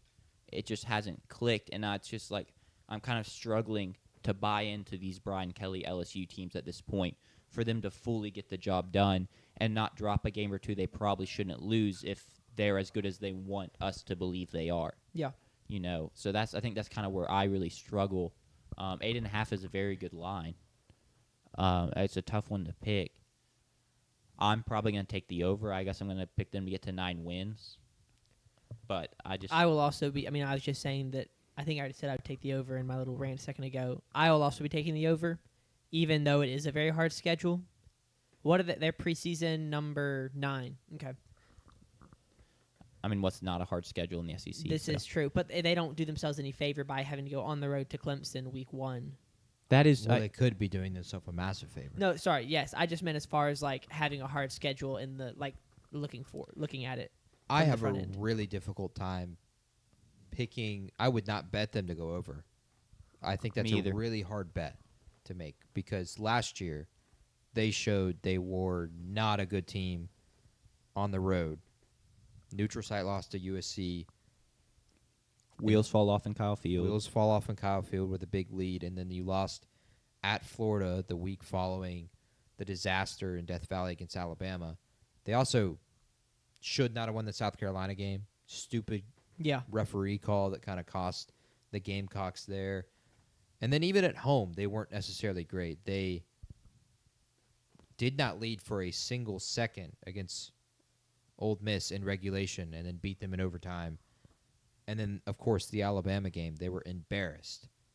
So I come into this season and I look at their schedule and I'm like, okay, well, this is a team that kind of showed last year they're not going to be great on the road. And they weren't even a guarantee at home, so I don't know how I can get them to 9 wins because they play so many tough games, especially on the road and at home. Both, like, that's an even split, basically, of tough games on both sides. I don't have enough faith in Brian Kelly and this team to get there. I'm not going to be surprised if they do, and if they make the playoff, like, they deserve the buzz that they have right now, but I don't trust them to win all of these games because they've shown in recent history that that is not something they do, no matter who is playing quarterback. Sure. Outside of Joe Burrow, and that was arguably the best college football team of all time. Also not Brian Kelly's LSU Tigers at that point either. So I have them going 8-4 this year. I think the fact that they play a ton of tough games, have their bye in Week 10, and they still have to go to Tuscaloosa, and they still have to go to Oklahoma in the season. Like, it's just, I don't see them getting hot because I don't think they are good enough to win games consecutively against SEC competition. And this is a team I think that has to get hot to make a run for the SEC championship and to specifically make a run to the playoff and, of course, make a run to win a national championship. I think that's fair. I also just one last thing on Brian Kelly, and I can push back if y'all disagree, but I feel like there were kind of similar criticisms at Notre Dame of like struggling to necessarily win big games when when stuff really mattered in playoffs or games to make playoffs. The big regular season games they had, he didn't necessarily always deliver, and he's continued that into his time at LSU. So, Cool. Is that it? Yeah. Yeah. I'm interested how the season goes for them. I'm excited for this next team. What a couple people in the chat, I'm sure, have been waiting for this whole hour and 40 minutes. For my two friends, Sanders and JP, to talk about their Mississippi Bulldogs. Who? The Mississippi start over. Mississippi State start the segment Bulldogs. over. Start the segment over. Well, I was gonna hit the name again, and I was Okay. okay. The Mississippi State Bulldogs went 2-10 last year under head coach Jeff Lebby. It was his first year. He inherited a train wreck, and didn't really do much with it, but there was nothing to be done with it. Let's be honest. The team was just very, very poor. So now it's become roster overhaul season, trying to get good players in. The one place so they didn't necessarily roster overhaul, they bring back their starting QB from last year in Blake Shapen, who was off to a good start last season before suffering a season-ending injury. Was it week 4 he did that? Yeah. So it was against Florida. first third of the season, he suffers a season-ending injury, and it goes from there. But thoughts on Blake Shapen? I mean, he's the next future star of college football per PFF. I was frustrated with him last year, and the whole Michael Van Buren thing coming in, and then the team looking better at times under Van Buren than it did under Shapen. Like it was a very weird feeling as a fan, and so going out of that season, Van Buren transfers out. I was very low on Shapen. Since then, I've had time to think on it. I'm a lot higher on him. The PFF being high on him is a big influence in that. I am now to the point where I'm excited to have him as my quarterback again because if you look at his stats in the 3 games that he played, I think he was leading the SEC in pass yards through the first 3 games. So he was a good quarterback through the first 3 games. Now that was a matchup against Western Michigan? Eastern Kentucky. Eastern Kentucky, thank you. Maybe the Michigan team was 2. So Eastern Kentucky, Arizona State, and another Was the G5. Toledo loss after Yes, that? it would have been the Toledo loss. So he was leading the SEC in pass yards up to that point against an FCS opponent, Toledo, and then a playoff team. But I'm to the point where I'm excited to see him play quarterback again after being low on him for probably the last 6 months. I'm okay with him playing quarterback. He's not like, obviously last season, so he's not the future, but he's not the kind of quarterback I would necessarily want to be in the system. I think given Levy and his ability to produce really high numbers out of quarterbacks, like even with a freshman and Michael Van Buren, he produced really great numbers last year. Bad offensive line, not great running backs. I think he had Devon Booth last year. He led the SEC. running backs. Okay. A good running back in Devon Booth, sure, but not running backs. I think we can get a better quarterback, and Yeah. I think we can have higher talent there, and I want that to be the best talent position we have in the entire program is at quarterback, given with Levy as the head coach. In previous years, it would have been defensive line, it would have been linebackers, because that's kind of State's MO. It could have been running back. But I want the quarterback to be the best player on the team going forward. Chapin is not that, even with how kind of not necessarily talented this roster is. But I think he'll be fine this year. This is a bridge year for State. It's not a year I'm expecting any competition. I would love to see us get to bowl eligibility. I think that is an outside chance, though. But I think the biggest thing is building any sort of confidence with the fan base. You got to show some sort of specifically. some sort of progress. I completely understand, and I truly believe that there is confidence in the building. I know that, and that is from people I've heard in the building. That is Levy is a good coach. He knows what he's doing. They're building something. Obviously, with what Zach Selman has done so far, we are trying. It's not like John Cohen, where we were not trying for a lot of years. But the fan base has zero belief. Yeah. Negative belief. It's gotten to the. I mean, this guy thinks we're losing to Southern. I've week got us one. losing to Southern, and that is very pessimistic. And I don't think that when I come to making my over/under prediction, I will have us losing to Southern in that prediction. But that's just kind of the reality of like the pessimism around the program, given that we went 2-10 last year and we're just uncompetitive in games against Arkansas and uncompetitive really against Toledo. Like, there's a lot of pessimism when there needs to be a lot of like optimism being generated, and I don't feel like that's. I think that's kind of starting to happen now, but I think that's just because people can smell college football and they're ready for football. But So give them something to be optimistic about. That's I mean the I think that's what JP's saying is like you got to give them something to be optimistic absolutely, about. I this think year. you've got to win more games than last year. I don't think you can go 2-10 again. I think that sets you up for a lot more pessimism, because that means you probably beat Southern Miss. It means you probably beat Alcorn State, Northern Illinois, which means you started 0-2, and then beat Alcorn State, Northern Illinois, and then lost every SEC game again. So you've got to win more games than last year. Everywhere besides, quarterback is going to be irrelevant because it's going to be Chapin, and then he's going to be gone. So everywhere else, you need to see improvement, especially on the D-line. You need to see improvement on the defense from the defensive play calling and the way the defense is handled, because Coleman Hutzler last year let people run the ball all over us. But did he have an option? He didn't have the talent. He didn't have the talent, but also when you don't have the talent, like our defense last year, especially our defensive line, was undersized, and that was the unfortunate reality. And I think that the issue was he was running 3 guys on the D line, and in my opinion, I feel like That's a system. that I know that's a system, but also you have to recognize that like when you're just gonna like you have to put more guys in the box when you're getting the ball run for like 200, 250 yards. We didn't have anyone to put in the box. I think it's the thing of like you might as well start if you want to run this system in the future. You might as well start implementing it because you're going to give up a crap ton of yards this year anyway. Sven, I am Sanders. That's Jack. That's JP. What did you say? Sorry, I was reading the chat. No, you're good. Like, if that's his system, I don't think he's just gonna call a different system year one that's still probably going to yield much better results. Yeah. Maybe he could have stacked the box better. I wasn't Yeah. tuning into every Mississippi State game. So you need to see improvement at every position. I mean, quarterback, you want to see good play from, but when you see improvement, like it's going to be shapen. So if he improves, it's not relevant to the future, in my opinion. But you also, I mean, hopefully we see some garbage time Kamario Taylor or Luke Cromanhook. I do not want Kamario Taylor to take a single snap this year. You wouldn't want to see him play. Maybe against Alcorn State. Yeah, more and than Northern. Illinois. That's what I'm saying. Is a garbage time when we're up 48-7 with not- Do you not- 6 minutes in the fourth do quarter. you not I think would love. Cromanhook's going to get those minutes? Well, those I snaps? said both. I said either. Okay.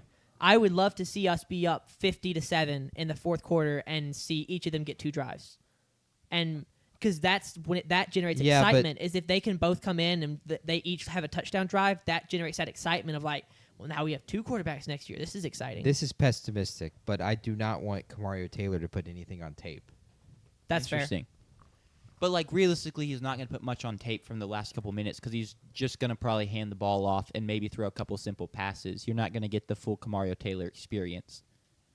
No. Yeah, I don't think Sure. that. I mean, I wouldn't play him either, just because like I Becau- would be worried about something devastating happening. Back to like how things. If he puts bad stuff on tape, then it's like, oh, he's a freshman. Like he's still raw. But if he puts good stuff on, I feel like the risk versus reward of I think it's going seeing. to be there regardless. It is there regardless. I mean, Yeah, but like Finn just said it. Taylor is our future. I agree. It's agree already he's there. our He hasn't even future. played a snap. Yeah. And he played at Noxubee County, Mississippi. Like he was one of maybe 3 6-foot tall guys playing out there.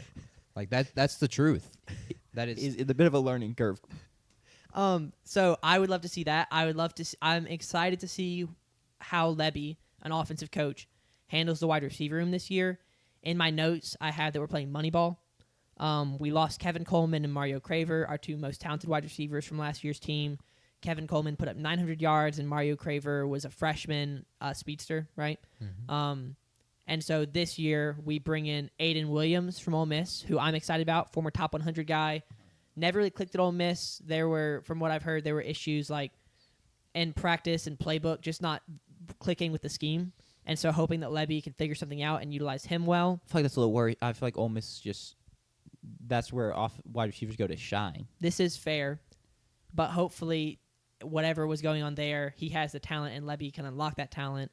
Anthony Evans III from Georgia, another former 4-star, never started there. The Georgia to Mississippi State pipeline has not been good for wide receiver, I do not believe. Did we send them Rara? Y'all did send them rah-rah, and then he punched somebody. I thought it was speeding. I Both, lost track. maybe? And then I believe we got someone from them who There's never there's panned out. domestic violence. Okay. Yes, okay. So, and then Didn't running punch back. anyone. He punched a chick, Okay. which is worse. Yeah. This is fair.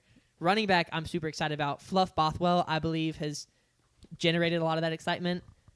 What? I mean, that's JP. Probably yeah, that's his we'll pick get right to that. there. We'll get to that later, Sven. Us beating Tennessee. I'm really excited to see this running back duo. Devon Booth was very good last year in SEC play. I think he is the leading returner from SEC play. So Well, like yeah, but of the guys unlucky. returning, yeah, he led the SEC in rush yards last year. Isaac Smith was insane in our college football 25 rebuild.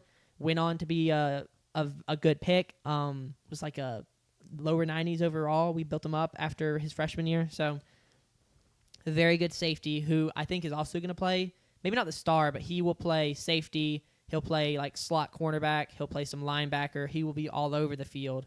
He's that kind of talent. And we get to pair him with Tony Mitchell, who's going to start, who I think can also, our secondary, or at least our safeties, are much more flexible and maneuverable than they have ever been with Tony Mitchell and Isaac Smith. We still have Lanier here, and then we also have the Old Dominion transfer, whose name I cannot remember, but I'm excited to see him play. And then we have Braylon Burnside, Stonka. I hope that he redshirts, just given he made the transition from offense to defense. I would love to see him take a year to like get comfortable with that and then play there next year. But I feel like at some point you got to play in games to get comfortable with it. that's true. But If you're gonna be bad this year, might as well. yeah. If you think you have something there, that is. So I am I don't want to say I'm not optimistic. I'm not. I mean, you just did a lot of sunshine pumping. I That's all I'm did gonna so say. much sunshine pumping, and I don't know how to be. I am pessimistic. Like I Just would. pull up those defensive numbers. I'll read them off for Yeah, you real just quick. read me the defensive numbers, and I'll just shed a tear. The defense was disastrous last year. Gave up 471 yards per game, good for 127th in FBS. Allowed 225 rushing yards per game, good for 130th in the FBS. Allowed 245 passing yards per game. Congrats. Only Top good, 100. top 100, 99th in FBS. Allowed 36 points per game, 123rd in FBS. And allowed 10 sacks per game. We got 10 Yes. sacks. Y'all got 10 sacks? We sacked the opposing quarterbacks 10 Oh, times. my bad. We had recorded 10 sacks. Well, last that's pretty year. tough. And I'm just 0.7 sacks a game. y'all had the second worst power 4 defense. Behind Purdue. Yeah. Purdue's was terrible. There are 134 teams last year in the FBS, and we were in the 120s and 130s in 3 out of those 5 stats. And No, so 4 out of 5. it's a thing of like the question you have listed is can the defense improve? It's like sure, but even to like expect this to become an average to a like slightly above average unit is like a crazy leap. Yeah, I will say this: the defensive line looks very different this year from last Sure. year. And part of last year was we had some injuries, but we hit the portal and brought in a guy from Texas, I believe, a guy from NC State, Red Hibbler, a 4-star transfer to play edge. Got a guy from A&M. A guy from A&M. We brought in a big guy from Coastal Carolina. Is that right? I believe an interior defender. So we have upgraded the defensive line. We've upgraded basically the entire defense, except for maybe at cornerback, where losing Bryce Pollock was a sad loss to Texas Tech. But the linebackers, we upgraded. We have a very deep linebacker core now, a mix of transfers, and then we also still have Tyler Lockhart in the building, a former 4-star linebacker who I am very glad that he's still here. I am pumping a lot of sunshine, but the defense has to improve for any of this sunshine to peek through the clouds. Because the offense, I think the offense is going to be good. It may not be great, but the offense is going to be above average probably.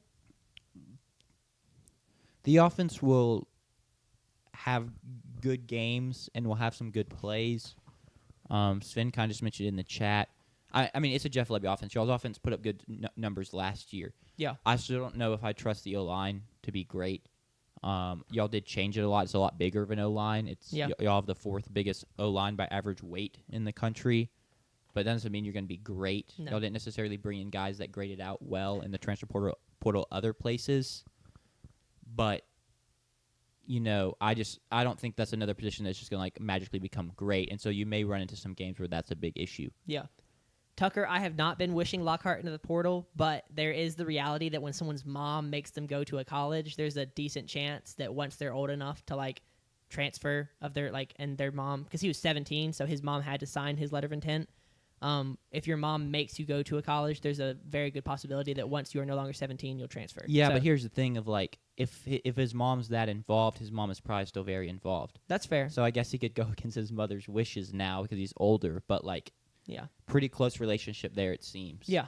And I want him to stay, and I want them. And that's kind of what happened with Stonka, too, I believe, is Stonka's mother was involved and still is involved. Like, I love seeing her on Twitter. She's so fun on Twitter. And the excitement that she brings, electric. But same situation, and Stonka's still here. So I'm glad Tyler Lockhart is still here, and I hope that he develops into a very good linebacker. But, I have been concerned about him leaving ever since he flipped from Ole Miss at like 9 o'clock that night. JP, you've been very quiet over there. What are your thoughts on the sunshine, the improvements? I don't know, just what's going through your head over there? It's hard to be worse. True. Yes. I agree with Tucker. If we double our wins, which not a lot of people can say they double their wins from season to season, then it was a great season. I agree. Then it was a huge step in the forward direction. The biggest thing is we just need consistency, specifically in our core people, and that not just quarterback, but like head coach, athletic director, and even president. Like Keenum needs to continue to be president. Like we just need to continue on this path because we've seen Chris Jans, for example, with that consistency improvement year over year, and Chris Jans has raised the baseline for that basketball For sure. program. Lebby needs to just consistently be the head coach because what happened was tragic, but the discourse from that has set the program back half a decade, arguably. We were a almost always kind of ranked football I think it's team. set us back farther than that. We Probably. were obviously going To the make Stone Ages. going to make the bowl game or make a bowl game pretty much every single year. We were never really going to compete against Alabama or Georgia, but who does? But we were going to be good. We weren't going to lose any. Obviously, weren't going to lose to a MAC school. So I think, 4 wins, double the wins. Lebby's still the head coach. You try to keep more guys in house. Don't have to bring in so many damn transfers because I think the number was like 70 plus last year, and I still think this year There's a lot. it was a lot, and we're going to be starting a lot, almost starting half the team are transfers as well. So I just want to see consistency in the building because I think that'll help a ton with the fan base, knowing that we're going in a consistent direction. Sure. Because change is hard. I got a question for you, though, Jack. Sure. Will it be game day when Mississippi State and Texas A&M are 5-0 going into Week 6? The other games that week are Texas, Florida. That would be the big one in contention, and then Boise State, Notre Dame. No, I think even if we were both 5-0, Texas, Florida would get it. Yeah, because we'll have beat Arizona State, and then people will claim, well, Arizona State took a step back last year. What they did last year isn't sustainable. They won't claim that. I think that if we Texas, Florida's going to get that because it's We may. I'm just saying, State fans themselves. That's how they're convincing themselves into an Arizona State win. Is saying that Arizona State is taking a step back. yeah. So I'm interested to see if y'all do win that game, the spin zone to being like, Yeah. we just beat one of the best teams. It's like, Playoff all right. team, Arizona State, It- Big 12 favorite. I don't think we would get game day. That would be sick because we would be there. Yeah. Oh my gosh. Night game. I've experienced the game I think day. we'd and get Aggie Chris Park. Fowler It'd be and pretty great. Kirk Herbstreit. I think we would too. Yeah, if that happens, shout out whoever foresaw it and gave us a night game because that would be fun. Is it a night game? It is. It's Yeah. A&M's one SEC night game All at right. home is against Mississippi State, which is kind of tough for us. We couldn't get it for Florida State South Carolina or something like that. We got it for Mississippi State. JP, can you walk me through? You have claimed we are going to beat Tennessee. Yeah. Can you walk me through that thought process? Yeah. It is, for one, when I originally said we might beat Tennessee, it was due to a scheduling thing and the fact that we were going to be playing 2 very easy teams, 2 warm-ups, kind of. Sure, it may not be. I'm about to But say. the offense would be humming. We'd come into that game really, really hot. And Tennessee would have played Georgia already in Week 3, and Georgia was probably going to blow them out. And then they'll play UAB, and then they would have a bye week, and they wouldn't really be thinking too much about that game. And then Nico Amaliava transferring was a large part in that as well. And now it is, I think it's in large part, I don't like Joey Aguilar's tape whatsoever. Okay. I don't like what's going on in the Tennessee building. And I just think that we're going to be in a spot where if we're going to get an SEC win, it's that or Arkansas. Sure. I think that's the argument there for us. And I think we'll get it done. I think we're going to win that game. We're going to win a game we're not supposed to this year. I do not see a world where that doesn't happen. Yeah. Y'all are actually good enough this year to do that, unlike Because last year. the offense, I think, could carry us for a game. We just score 35 and hold the other team to 31. While we haven't been excellent at home in recent history, it is in large part because we've never had – if you never have great teams, how are you going to be good at home? And I think the home field environment plays a factor. And so, for me, that is a game where we're going to have the biggest home crowd Is Tennessee? outside of the Egg Bowl Yeah. in Arizona State. And especially if we beat Arizona State, that we'll sell out the Tennessee game. Yeah. But I don't think we're going to have a big crowd of us for the Texas game. Nope. I don't think we're going to have a big crowd of us for the Georgia game. Nope. So that Tennessee game, Tennessee's probably going to travel. They're also apparently trying to do one of the like stripes or checkerboard out our stadium kind of thing. That's crazy. That's disrespectful. that never. That's on the Tennessee. It doesn't forums work. right now. People have tried to do it They for tried a to do lot it of other games. They try to do it to Vandy, and if you can't really do it to Vandy, Yeah. you're not going to do it to just State. it doesn't happen.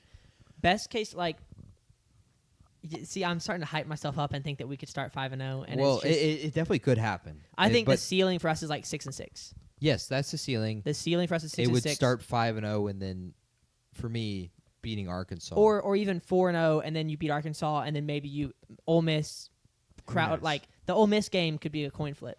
Yeah, that's why I've already taken us to cover the spread, which was 13.5. I think that spread is atrocious because I think that spread's going to be a lot closer. I think that spread's going to be a touchdown come that point in the season because I think we'll be better than Vegas thinks we are, and I also think Ole Miss will be worse than Vegas thinks they are.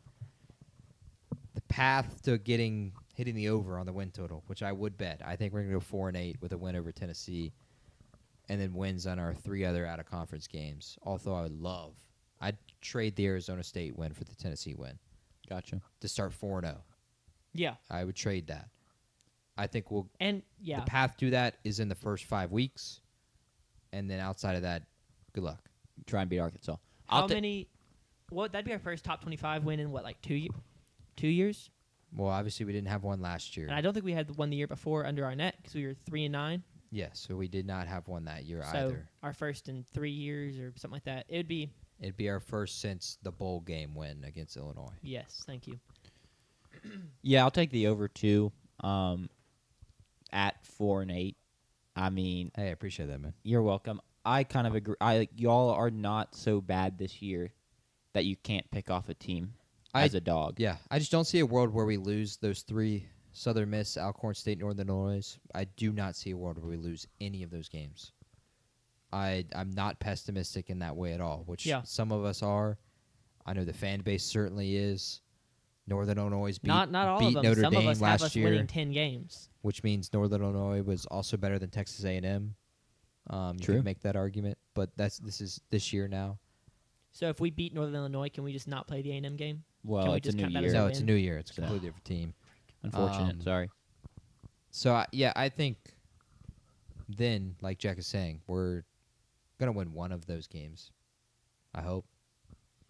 That's what needs to happen. You need to give the fans like a win to really cheer about Yeah. because Southern Miss, Alcorn State, Northern Illinois, those aren't wins to cheer about. That's like the expectation. That's the bare minimum. Yes, correct. So if you can get a top 25 win or even an SEC win at Arkansas, like to get to the over, to get to 4 wins, Let's double go. your win total, I'll take the over.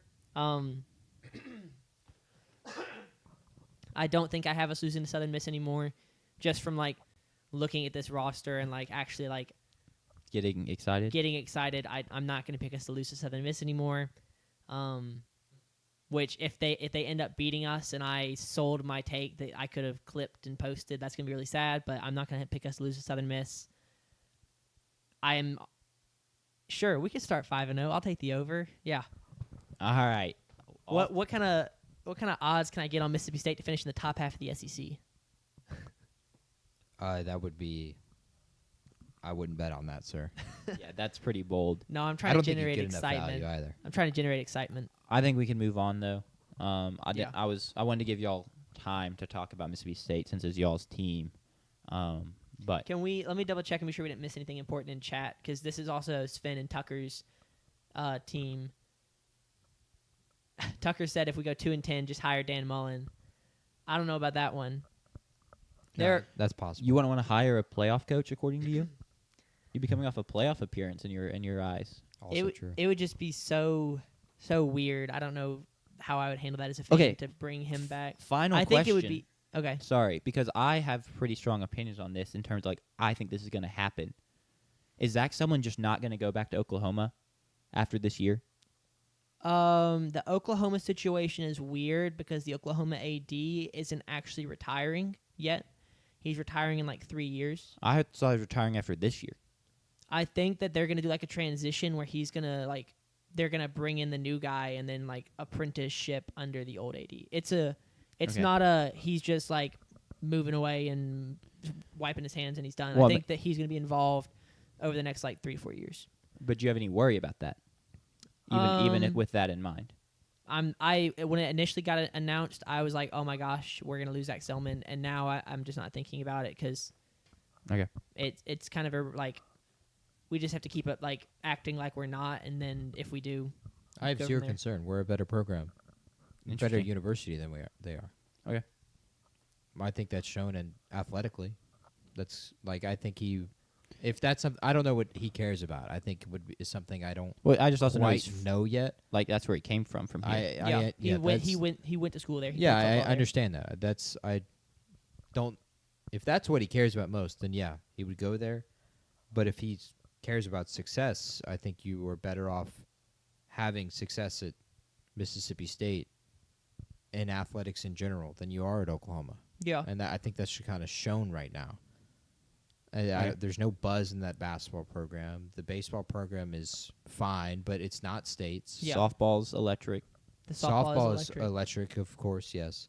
A lot of it honestly may depend on that job may get viewed a lot and how they do in football this year, to be honest. Yeah, If they have a bounce back year. I also don't know like population of Norman and what that looks like because that can impact and the booster size, all that impacts like It's probably You're- more money there. that impacts your ability to grow an athletic department and improve your athletic programs. But I haven't thought about it honestly since you said that. I haven't thought about it since the week it was announced that guy was retiring. Cool.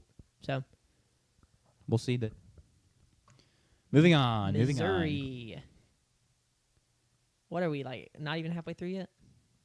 I think we're at the halfway mark. Cool. We're looking at a 4-hour show. Well, we just talked about Mississippi State for 30 minutes. Well, we got 45 on A&M, right? No, I won't make y'all go that long. I'll try and be fast. Missouri Tigers went 10-3 last year under head coach Elijah. Did I just miss a letter? I'm restarting. Elijah.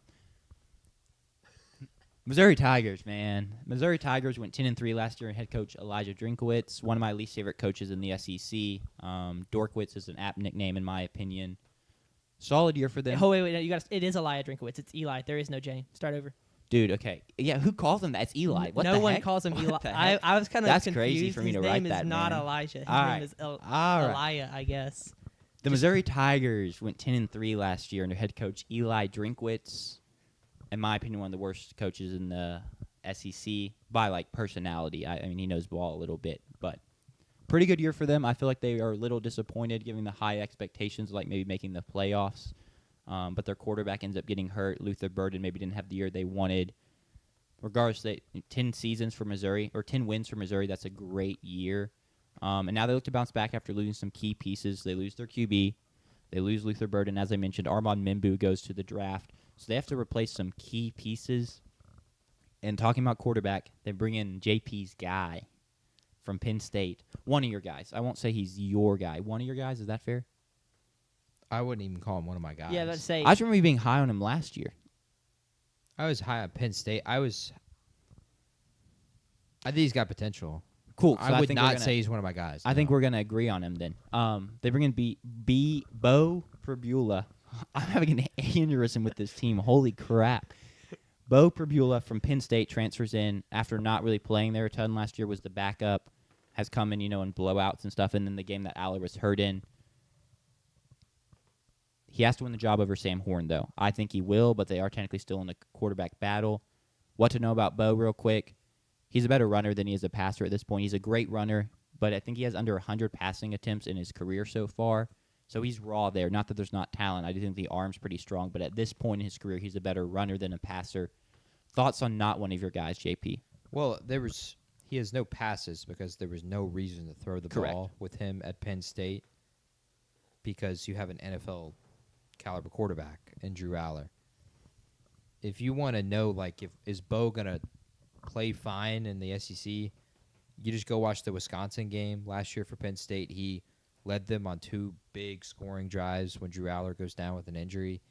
And Wisconsin, bad, sure, but it was at Wisconsin. Penn State was 6-0 at the time.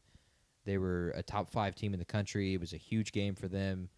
And Bo led them kind of out of the blue, not really getting a ton of snaps at that point in the season. He leads them to a comeback victory over Wisconsin. Missouri's giving us trouble here, guys. But I think he's got the talent there. I Sure. do not think he's a bad passer whatsoever. And I talked about, like, in the Big 12 specifically, and especially in the Big 10, some quarterbacks are just quarterbacks. Bo is better than that. And I think he's got the potential to be really better than that. I'm excited to see him and Ahmad Hardy. If they can incorporate any kind of, like, read option game or playing off of each other, like, that could be really dynamic for Missouri this year, because Bo is a really, really capable runner. I'm also interested to see how he plays in play action, because if you have Ahmad Hardy and you run the ball as well as they expect him to be able to run, then play action needs to be kind of a Sure. huge weapon for you. And that's something with the lack of reps. I'm curious to see how Bo performs in that. But I like him. He's not one of my guys. I apologize say for that. putting words in your mouth. Don't think he's in. Yeah, he's not one of my guys. So. Okay. He was a Penn State quarterback, so I like him. Penn State is one of your teams, and therefore that was transitive property onto him. Yes. I think it makes sense. I'm a little hesitant, especially I feel like I would have loved it if he would have just beat out Sam Horn by now, but I'm also not in the program. Who knows? Maybe Sam Horn is also just like wheeling and dealing and making it a hard choice. So that doesn't necessarily give me tons of confidence. I mean, as well as what they lost. I mentioned they lost Luther Burden, but they also lost Theo Weiss, so they're 2 best receivers, and they'll have to replace that, find him some pass catchers. A guy y'all know very well is coming into the program, and Kevin Coleman. He'll work out of the slot. He had 932 yards for state last year, was easily y'all's best receiver. Yes. So he's From someone a production standpoint, yeah. yeah. I mean, I know Craver's very talented and whatnot, but 932 yards is no joke. So he's going to come in and kind of be the guy. But win total 6.5. I don't really know if I'm going to be able to trust their defense very much. They don't have the most talented group. With all that being said, it not being the most talented group, I don't know if I trust Bo to be good enough to, like, elevate this team to win games week in and week out in the SEC. Maybe he doesn't have to. Maybe Ahmad Hardy and the rushing attack is just going to be that good, and he can use his legs. But he's in the bottom. I think he's bottom 5. I think I ranked my quarterbacks who's in the bottom 5 going into this year in the SEC. That's fair. We need to do over-under. Yeah. 6.5. That's crazy. I mean, not crazy. It is a distinct difference from their record last year. They finished 10-3, 9-3 in the regular season, and won a bowl game against Iowa. This year, they've got South Carolina at home, Alabama at home, A&M at home. Okay, I thought I misread that. So Alabama at home, South Carolina at home, A&M at home, Mississippi State at home. Their only road-ranked SEC game right now is at Oklahoma. They also go to Auburn, Vanderbilt, and Arkansas. So, like, that's a tough schedule because you get those 3 ranked teams at home and then have to travel in the SEC to play the worst SEC teams. I think I'm going to lean. I feel like 6.5 feels low, so I think I'm gonna have to take. I'm gonna stick with the under. I'm gonna stick with my gut and pick the under. I'm gonna expect regression from Missouri this year, or more regression. They're also just such a weird because 2 years ago they finished 10-2 in the regular season. They finished like ranked top 10. They would have made the playoffs that year. And I was high on them going into last year, and they almost, I feel like, the Luther Burden step back was also odd. I mean, their quarterback also played hurt a lot, and I think that really hurt the passing game They last would have made year. the playoffs last year if in their biggest games they weren't absolute crap. The Yeah. A&M beat them by like 30. It was 41-10. The If you Alabama scroll game, down, I think Alabama beat them by 30. I have it there. They the played- Alabama game was embarrassing. 34-0. A&M was 41-10, and then South Carolina they lost 34-30. So that one was close, but they didn't beat a ranked team last year, and they got, as you said, they got stomped. They beat Boston College. I'm not counting. I know I'm messing. crazy. They beat Boston College by 6. They beat Vandy by 3 in overtime. They beat Auburn by 4. They beat Oklahoma by 7. They beat Arkansas by 7. They beat Iowa by 3. It was a lot of close wins. They beat us by 19, but That's close for state. I would smash the over. The schedule is easy. The schedule is easy for Missouri. I think they're better than all 3 of those teams they play on the road outside of Oklahoma. The Kansas game is the one kind of game that kind of scares me. That would be the kind of switch of, okay, they could go 6-6 if they lose that Kansas game, depending on how Jalen Daniels plays and Jalen Daniels' health. But I think they win all 4. They're out of conference. And then I think there's 3 SEC wins there. Mississippi State's one of them. yeah. I think they could beat. There's a chance they could beat A&M, South Carolina, or Alabama at home. I would not expect Alabama. And then I expect them to win 2 out of those 4 road games. I think they're just better than those teams. They're better than Vanderbilt. I think it's disrespectful to have them lose at Vanderbilt. I think you'd be too high on Vandy there. Yeah. I think for them, for the Missouri, and for Eli Drinkwitz, like, it's disrespectful for them to lose to Arkansas. And to think that's going to happen. And so I think there's 9 wins there on the board, 3 losses being 3 of the 4 ranked games. Like, because I think they can win one of those ranked games. And there's no guarantee that Oklahoma is great. And there's no guarantee that South Carolina is great. I trust Eli Drinkwitz. I trust what they can do. But I think the schedule in large part is a huge reason. I think they're going to get 8 wins for sure. That is why I would bet the over the 6.5. So you think sure. the 6.5 over under is QB related? I think it's quarterback related, roster related, but I think it's more so just like being down on the team because they're just down on them. It could also be, I think the line is, I don't think it's moved, but it could potentially be money based as well. Like, how do they feel like? Do they feel like a bunch of people are going to take the under if it's 7.5? Probably. I mean, you guys would take the under for sure in that scenario, and not a lot of people would take the over. So they're kind of trying to find the evenness in the money as well. Because after all, it's a money thing. It's not just a Correct. You got it correct or you got it wrong kind of thing. Hence the Arch Manning stuff. Exactly. Being Heisman favorite. I think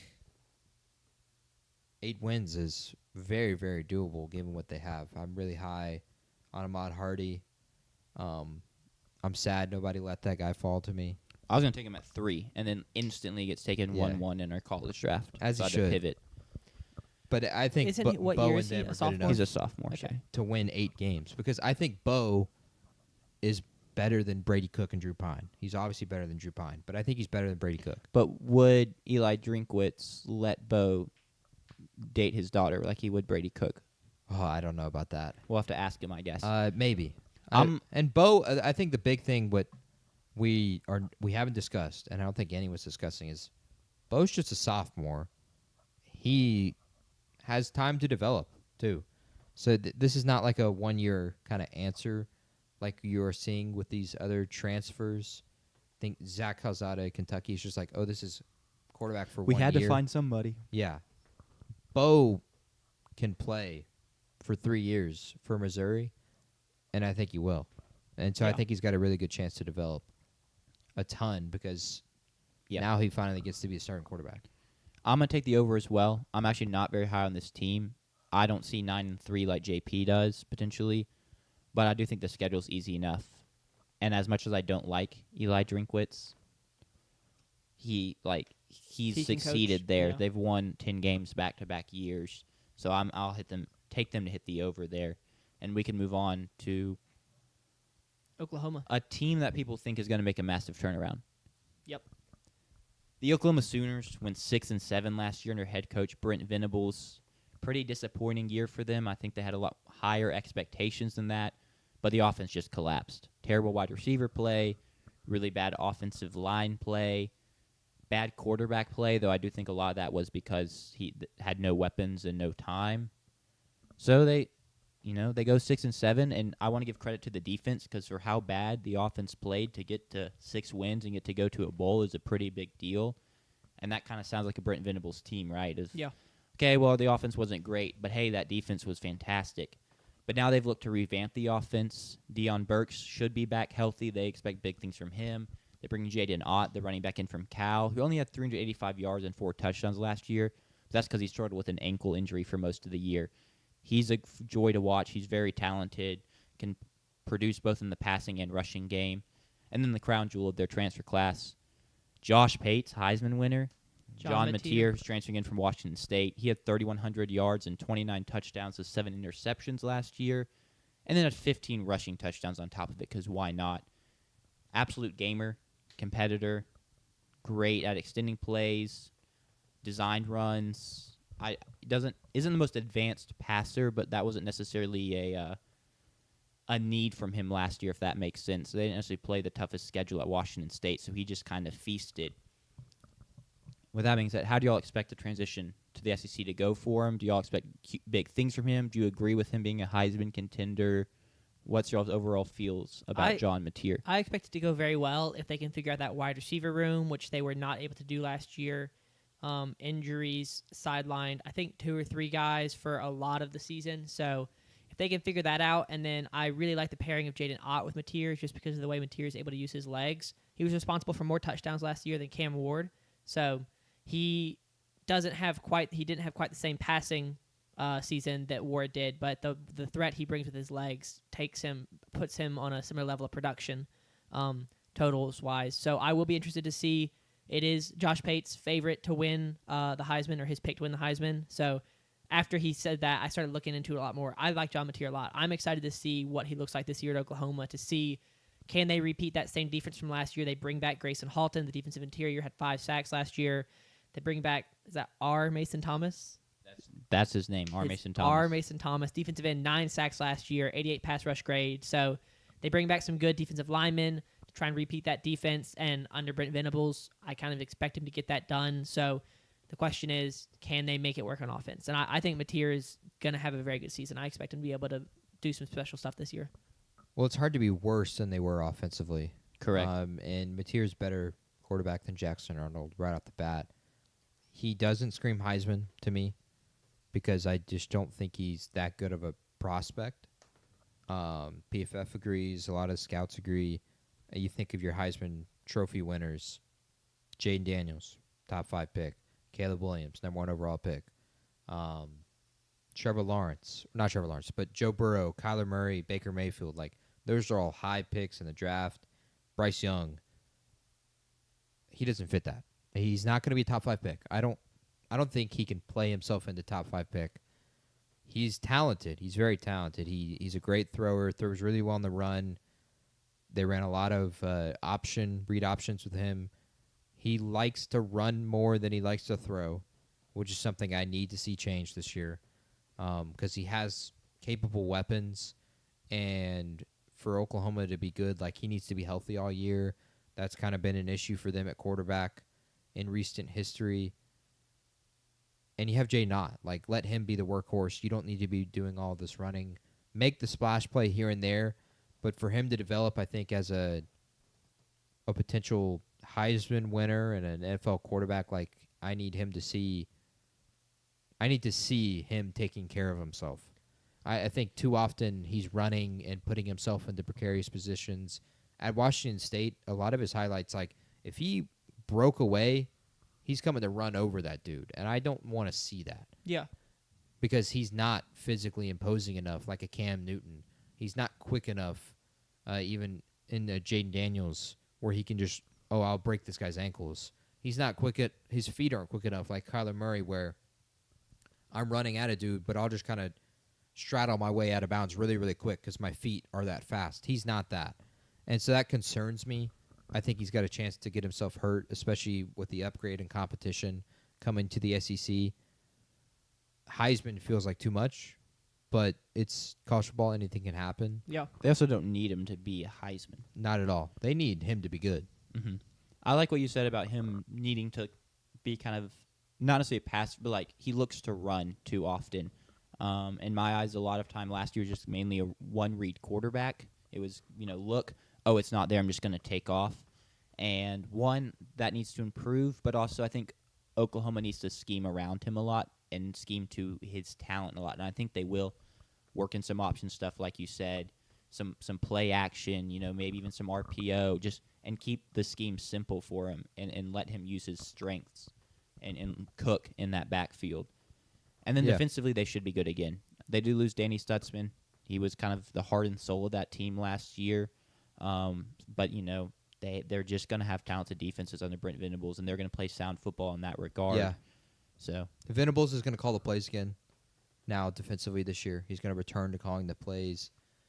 And they also brought another one on Mateer. They brought his offensive coordinator from Washington State. So they're going to run that offense, which they should. Mateer wants to run.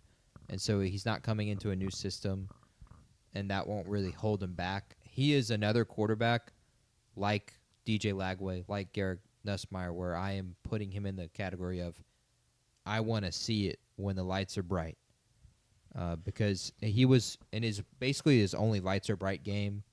He was really good in the Apple Cup last year against Washington. He won them that game, had 3 touchdowns in that game, 2 on the ground, 1 through the air. I need to see that this year, and Oklahoma's going to be in that spot week 2 against Michigan. I cannot wait for that game. That's going to be an awesome game. Top 20 matchup between the two of them with 2 teams that may not even end up in the top 25 to end the year. But it's going to be a great matchup there. And then he'll play big road games as well, which is where I want to see it. That's what Lagway I want to see this year as well. How do you perform on the road? South Carolina, October, not just any South Carolina game. October in Williams-Brice. It's going to be even crazier than it normally is. At Tennessee's no walk in the park. After going to the Tennessee game last year, I understand why that is a tough place to play. And then, of course, at Alabama is really tough as well. I want to see him be a gamer against SEC competition and in the bright lights because he just hasn't been in that scenario at Washington State. Yeah, it's an unknown for sure. Their win total 7.5. I feel like that's pretty fair. I know they're getting a lot of playoff buzz.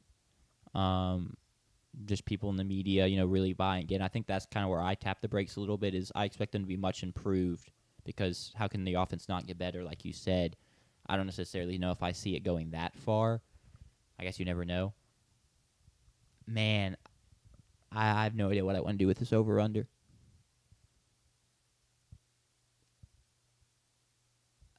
I'm going to take the under. I think they're going to be a much improved team, but, maybe only hit 7 wins. Illinois State, Temple, Auburn, Kent State. That's 4.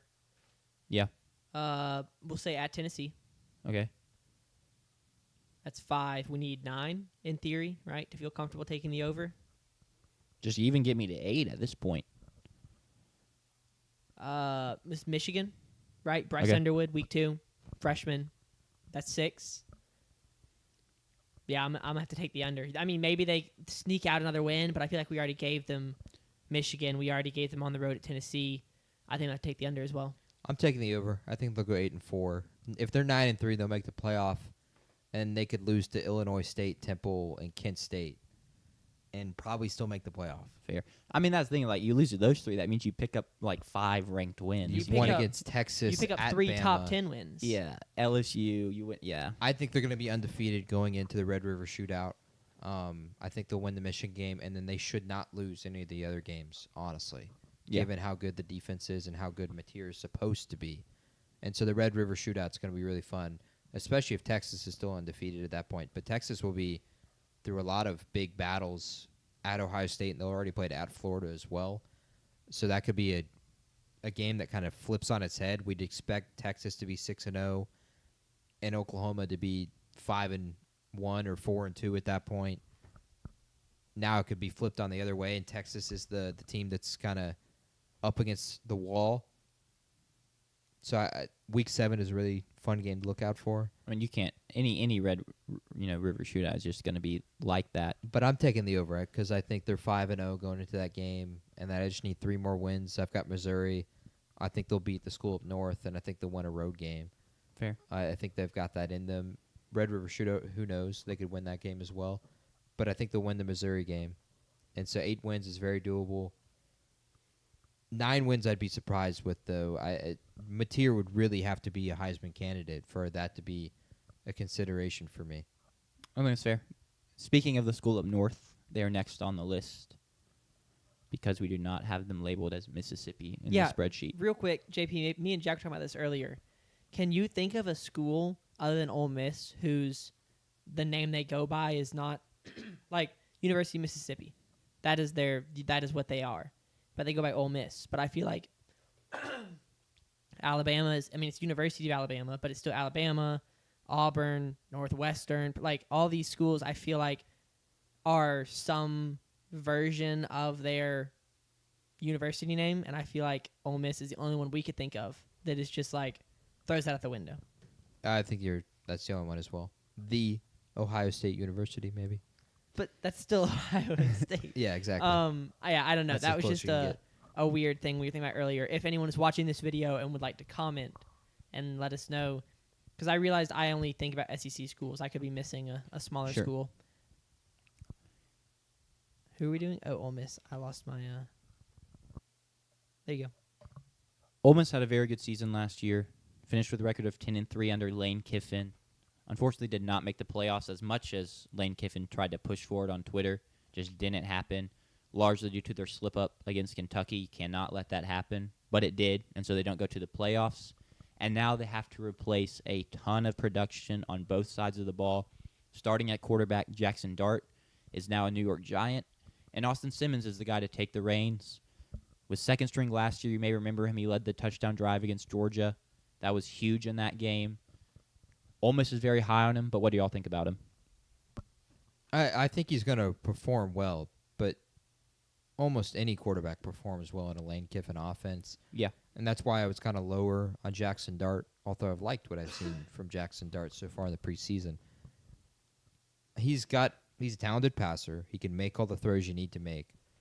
I don't know if he's good enough to win you games, as in like be the guy that goes out there and wins the game for them.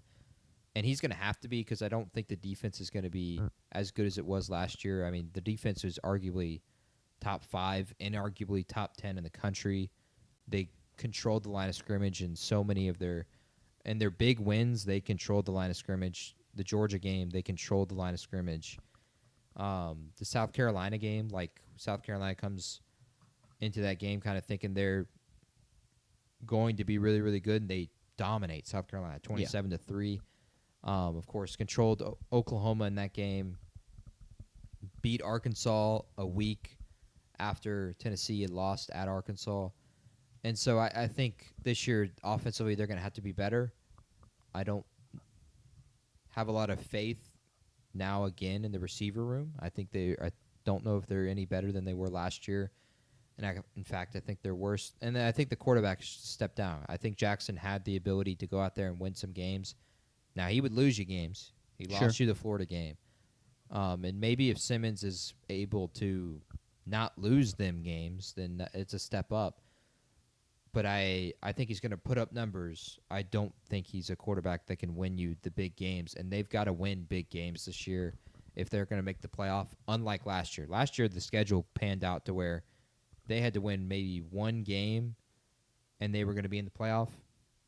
And then they lose inexplicably to Kentucky and Florida. And they also kind of lose crazy in a game where they lead every single second against LSU in Death Valley. That was the difference between them making the playoff. And their only tough game last year was Georgia. This year, it's not the case. They are playing really tough competition. And that is because everyone else around them has improved, and I feel like they've taken a step back. And so I think there's large concern there for Kiffin and the Rebels this year. Yeah, I think that's fair about them taking a step back. I actually am pretty high on Austin Simmons. Stuff I've been reading, I think they're also very high on Austin Simmons. I think they think there's a world he's better than Jackson Dart, but he's young, right? He doesn't have the experience Jackson Dart has had, so there very well could be growing pains with that, especially when you're just replacing a lot of people around him, right? You bring in Dizon Stribling, top wide receiver at Oklahoma State last year. He had 800 yards there last year. I think he could be good. Caden Lee is another weapon he could use. And then I think their tight end room is one of the best in the country. You lose Caden Prescorn, but Luke Haas comes in from Arkansas. He's really good in my opinion. And then you still have Daquan Wright. He's also pretty good. Both could end up getting drafted. But where I really think they're going to take a step back is the defense. You mentioned them being a top 10, top 5 defense last year, and that's not necessarily been the norm for Ole Miss teams under Lane Kiffin. You lose. I'm just going to, read off a list of guys they lost: Walter Nolan, Trey Amos, Chris Paul, Princely. I'm not even. Oman Milan. Is Emmanuelin. Thank you. Really? That's how I think it was pronounced. Emmanuelin? Mm-hmm. Where's the extra U? I mean, who knows? Dude, I don't know. And you're asking the pronunciation guy to pronounce something. Yeah. And then J.J. Pegues. Pronounce something. I think they lost a ton defensively, and they did bring in a couple guys, but there's just no way to replace that. So in my opinion, they actually missed a huge opportunity last year. That was it was inexcusable for them not to make the playoffs with the roster they had and the schedule, let alone you should have won a playoff game. You should have maybe won 2 playoff games with how good that team was, and yet you don't even make the playoffs because you blow some games. And so now they have to look to bounce back, and I agree. I think the roster's worse, and I think the defense is going to take a pretty sizable step back. It's a Lane Kiffin offense. They're going to find a way to put up points and put up yards, but that defense is just... They lose essentially 3 first-round picks, and Nolan, Amos, and Emmanuelin, as I would pronounce it personally, and they don't have any that they don't bring in a big transfer this year like they brought in Walter Nolan. Sunterman Perkins will be their best defender, kind of outside linebacker rushing the passer, but it's not as complete of a group, nowhere near. They won't dominate the line of scrimmage like they did last year. Oh no, not at all. And running back is, as they know, Rebel fans know, that's still kind of a question for them. Yeah, and are they going to get production from that after the loss of Quinshon Judkins? They haven't seen that. I don't know if they're going to see that this year either. That's probably their weakest point of their offense, outside of maybe offensive line questions. Over under 8.5. Sanders, you obviously hate the Rebels. How do you feel about the Rebels this year, man? I feel like they're going to be another really good offensive team because, like you said earlier, it's Lane Kiffin. And while they did lose some pieces, I'll be interested to see how they had the second best recruiting class in the SEC in 2024. They had the second best transfer class in the SEC this year. I'll be interested to see if some of those 2024 recruits who are going into their sophomore years, are we going to see some of them get playing time? Are they going to step up and kind of fill the shoes of the guys who just went to the NFL draft? The transfer class, how good is it? It was behind only LSU in the SEC. I think it was maybe 3rd behind LSU and Texas Tech in the country. So it was a top 5, top 10 class nationally. So they're going to be a talented team. I think my concern there is live and die by the transfer portal. They could die. They could easily die. They could die. They've not died yet, and it almost feels like a die is coming. That is fair, and I 100% agree that they could. With the over/under being 8.5, they're projected to start 11 transfers. So and half their roster, I believe that's the most in the SEC, according to our lads, and that's maybe not the most up to date, but that's what we have. So 11 projected transfers to start. 10 wins with this schedule. I don't see it. 8. Well, I see you're doing the argument for them to go over 8.5 is they need to win 2 games between LSU, Georgia, Oklahoma, South Carolina, and Florida. They just need to win 2. If they win the rest, they've gotten to 9 wins. He probably has some losing. But that's State, also though. saying they don't have a slip up against Kentucky again. They so just is have that- to win 2 of LSU, Georgia, Oklahoma, South Carolina, and Florida. Yeah. We lost the Yeah. stream, by the way. Did your phone die? It may have died. Can I get your phone? Yeah, if you can. Yeah, hold on. So in order for them to hit 9 wins, you have to beat LSU at home, win at Georgia, win at Oklahoma, South Carolina at home, Florida at home. You have to win 2 out of those 5 games. I think they'd pick the 2 to be at home more than likely. So then you just need to go 2 out of 3 at home, and they can do that. I personally would take them to go under. I think they'll go 8-4 though. I'm also taking the under, and I also have them going 8-4. And then I think they can bounce back the year after that. I think it's kind of a bit of a reset year for them because Lane Kiffin's been great there. I mean, they've won a ton of games every year. double-digit games multiple times. He has the program just kind of rolling at this point, but the SEC is just tough. And so if you take a step back, it can lead to, an 8-win season that really isn't that bad. But then, for a lot of people's mind, 8-4 is like, oh, that's not good. Yeah, it's also Austin's first year starting. He's only a redshirt sophomore, so he's got plenty of time to Correct. develop. And that was the story, has been, at least in Lane Kiffin and Rebel quarterbacks. It's been developing year after year. Matt Corral was like that. Jackson Dart was obviously like that, where it was just he started multiple years and finally then developed into an NFL prospect. Yeah. Austin Simmons is likely in that same boat. I think he's got the talent to do that, but it's his first year starting. I don't have the trust in him. And will just there take yet. time. I agree. And so, yeah, I agree. It'll take some time before they can get back to being in playoff contention. I think they'll take a year step back here. Cool. So we all have them going under. Sanders, do you ever officially choose? Sanders has them going under from off screen. And we can move on to the South Carolina Gamecocks. I know there's someone on this team that JP really hopes is in that black and gold behind him next season, a couple seasons from now. Next season, right? He's a Next season, yeah. redshirt He'll sophomore. be in the draft. Yeah, just like this season technically hasn't started yet, so like Yeah, that's fair. it's a weird line. I just Yeah. wanted to make sure it's clear. Apparently, I gotta close all my apps out, because I think that's the problem. Is I just forget to close my apps and then it's I'll try sitting to there. remind you next time. It's Appreciate all it. Appreciate it. good. We recover. South Carolina Gamecocks went 10. They did not. You had the wrong. My bad. South Carolina Gamecocks went 9-4 last year, just missing out on the playoffs after playing very, very well down the stretch. Lenore Sellers was the big reason for that. Kind of a so-so start to the season, but then just really took off down the stretch. And talk about someone you wanted to see like win big moments, make big plays in big moments. He did that time and time again. He's already answered that. Correct. No questions there, but he threw for 2,500 yards, 18 touchdowns to 7 picks, and then 7 rushing touchdowns. Projected first-round pick.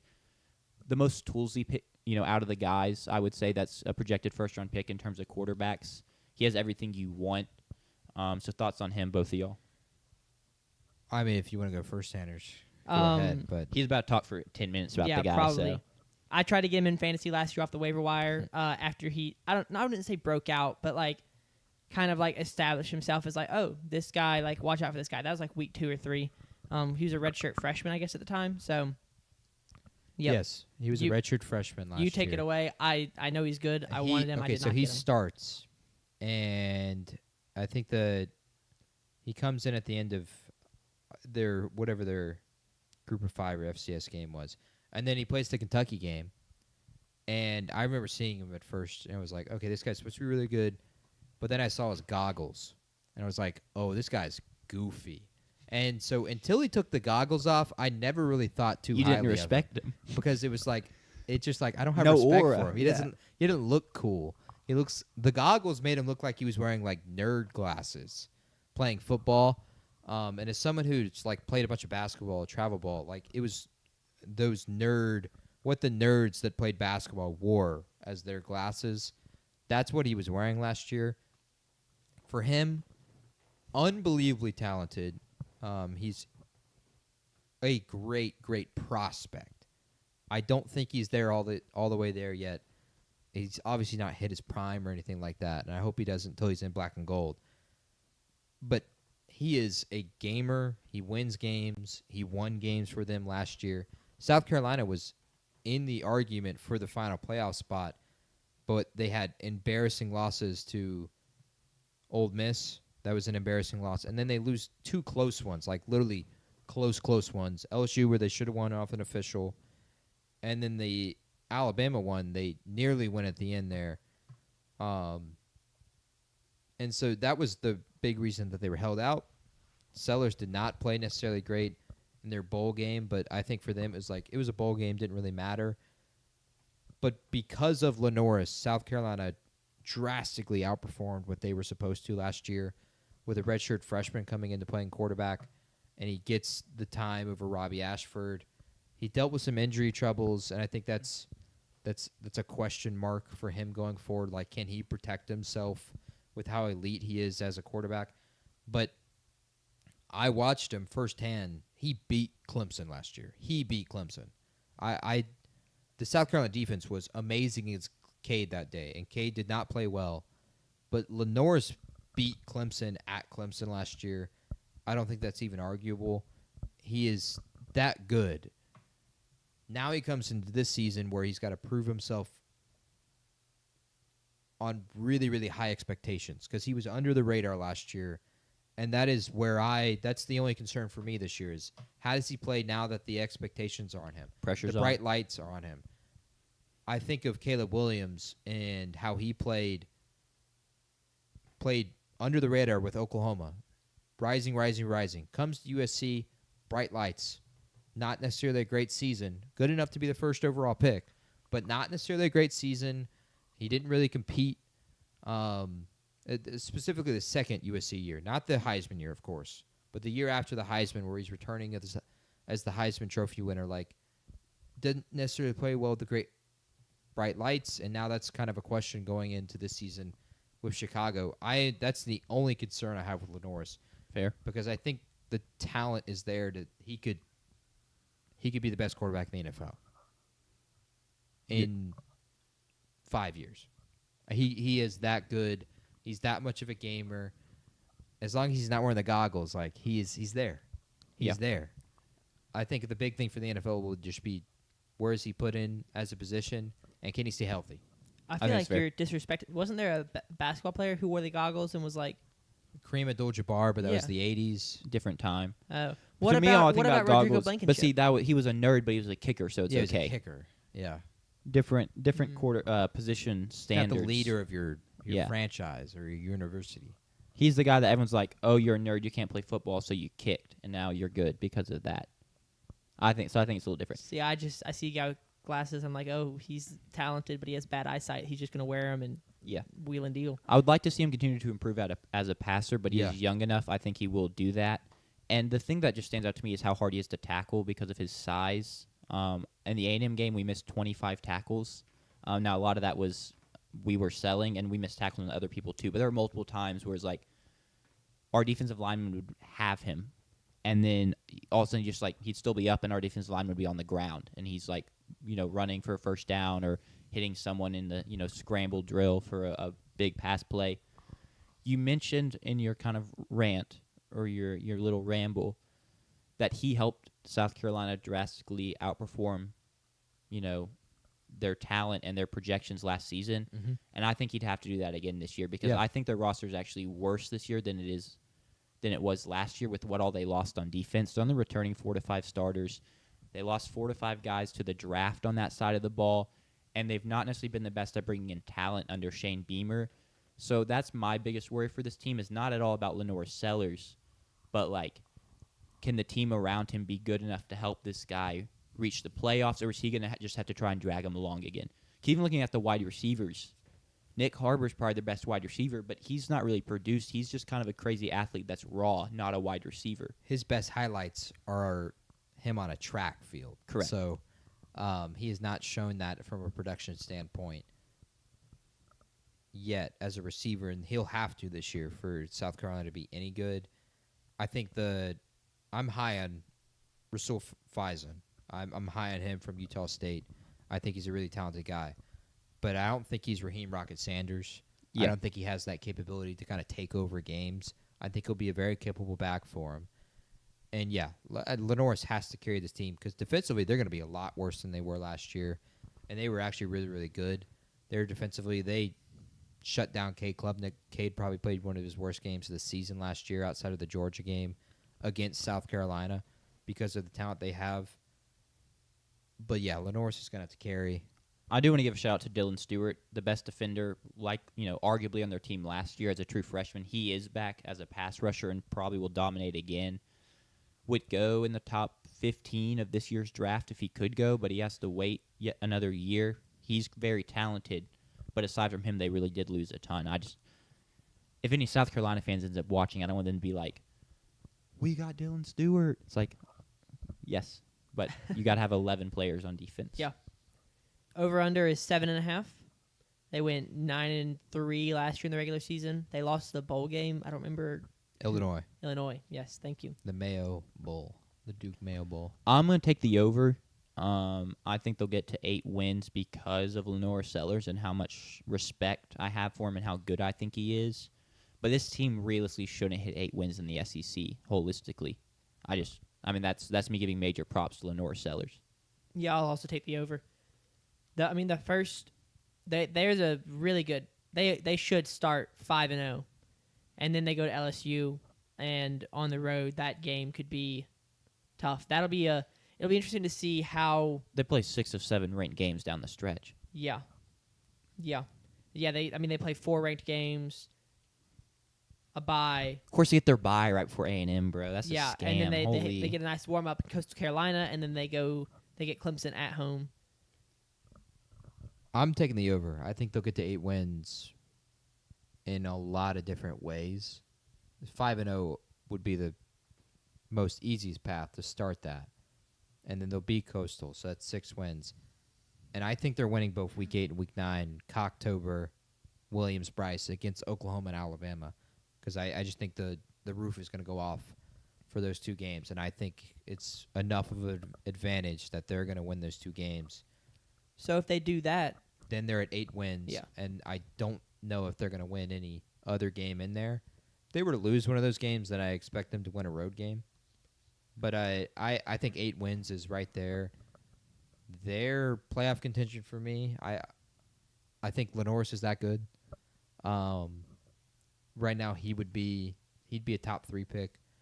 He just also has to say 100%, though, is also so scary in terms of picking the over-under. Like, even if he plays a week, but it's like, oh, his ankle's kind of bad this week. Like, Yes, that's scary. The health is a huge concern there for Lenoris and for the Gamecocks, but I think they'll get to 8 wins. And I haven't said it yet, but I want to just get it out there. Lenore Sellers would be the number 1 overall pick in the draft for me right now. all right. He's that good. If I don't hate it. they start 5-0, lose to LSU, and then beat Oklahoma and Alabama, I mean, we're talking top 10, top 8 probably. You're top 10. I don't know exactly. It's just They're how other already teams 13. shake out. They Yeah. could Right. be top 10. After going 5-0. Yeah. So, yeah, I mean, it's just They will be top 10. Yeah, if and they it go also 5-0. depends on what happens to Oklahoma. And if LSU beats Clemson or doesn't. Yeah, a lot of it is dependent. But if your prediction pans out and they do beat Oklahoma and Alabama, that's 2 potentially very good SEC teams. We could see a big jump in that 2-week period, and then you go to Ole Miss. Revenge game. I already picked, so, right? We all picked. Yeah, Yeah. cool. So we can Next move up. on to Tennessee. The Tennessee Volunteers went 10-3 last year under head coach Josh Heupel. Interesting year from them, and the fact we've come to know Josh Heupel's Tennessee teams for just explosive, high-flying offenses. But the defense was the story last year, and in a good light. I mean, you could say the offense not producing was a story in a bad way. But the defense really won this team some games last year amid the offensive struggles and the Nico struggles, just the kind of inability to find a vertical passing game. And then Dylan Sampson really, really helped this group. Well, Nico's gone because he wanted a ton of money, and they held and didn't give it to him. And Dylan Sampson went to the draft. So now you're really looking to replace a lot offensively. I guess it depends on what you think of Nico, if that was a huge loss or not. But they swapped QBs with UCLA in the Nico trade. Nico goes to UCLA. They bring in Joey Aguilar from UCLA, who early in the offseason had transferred from App State.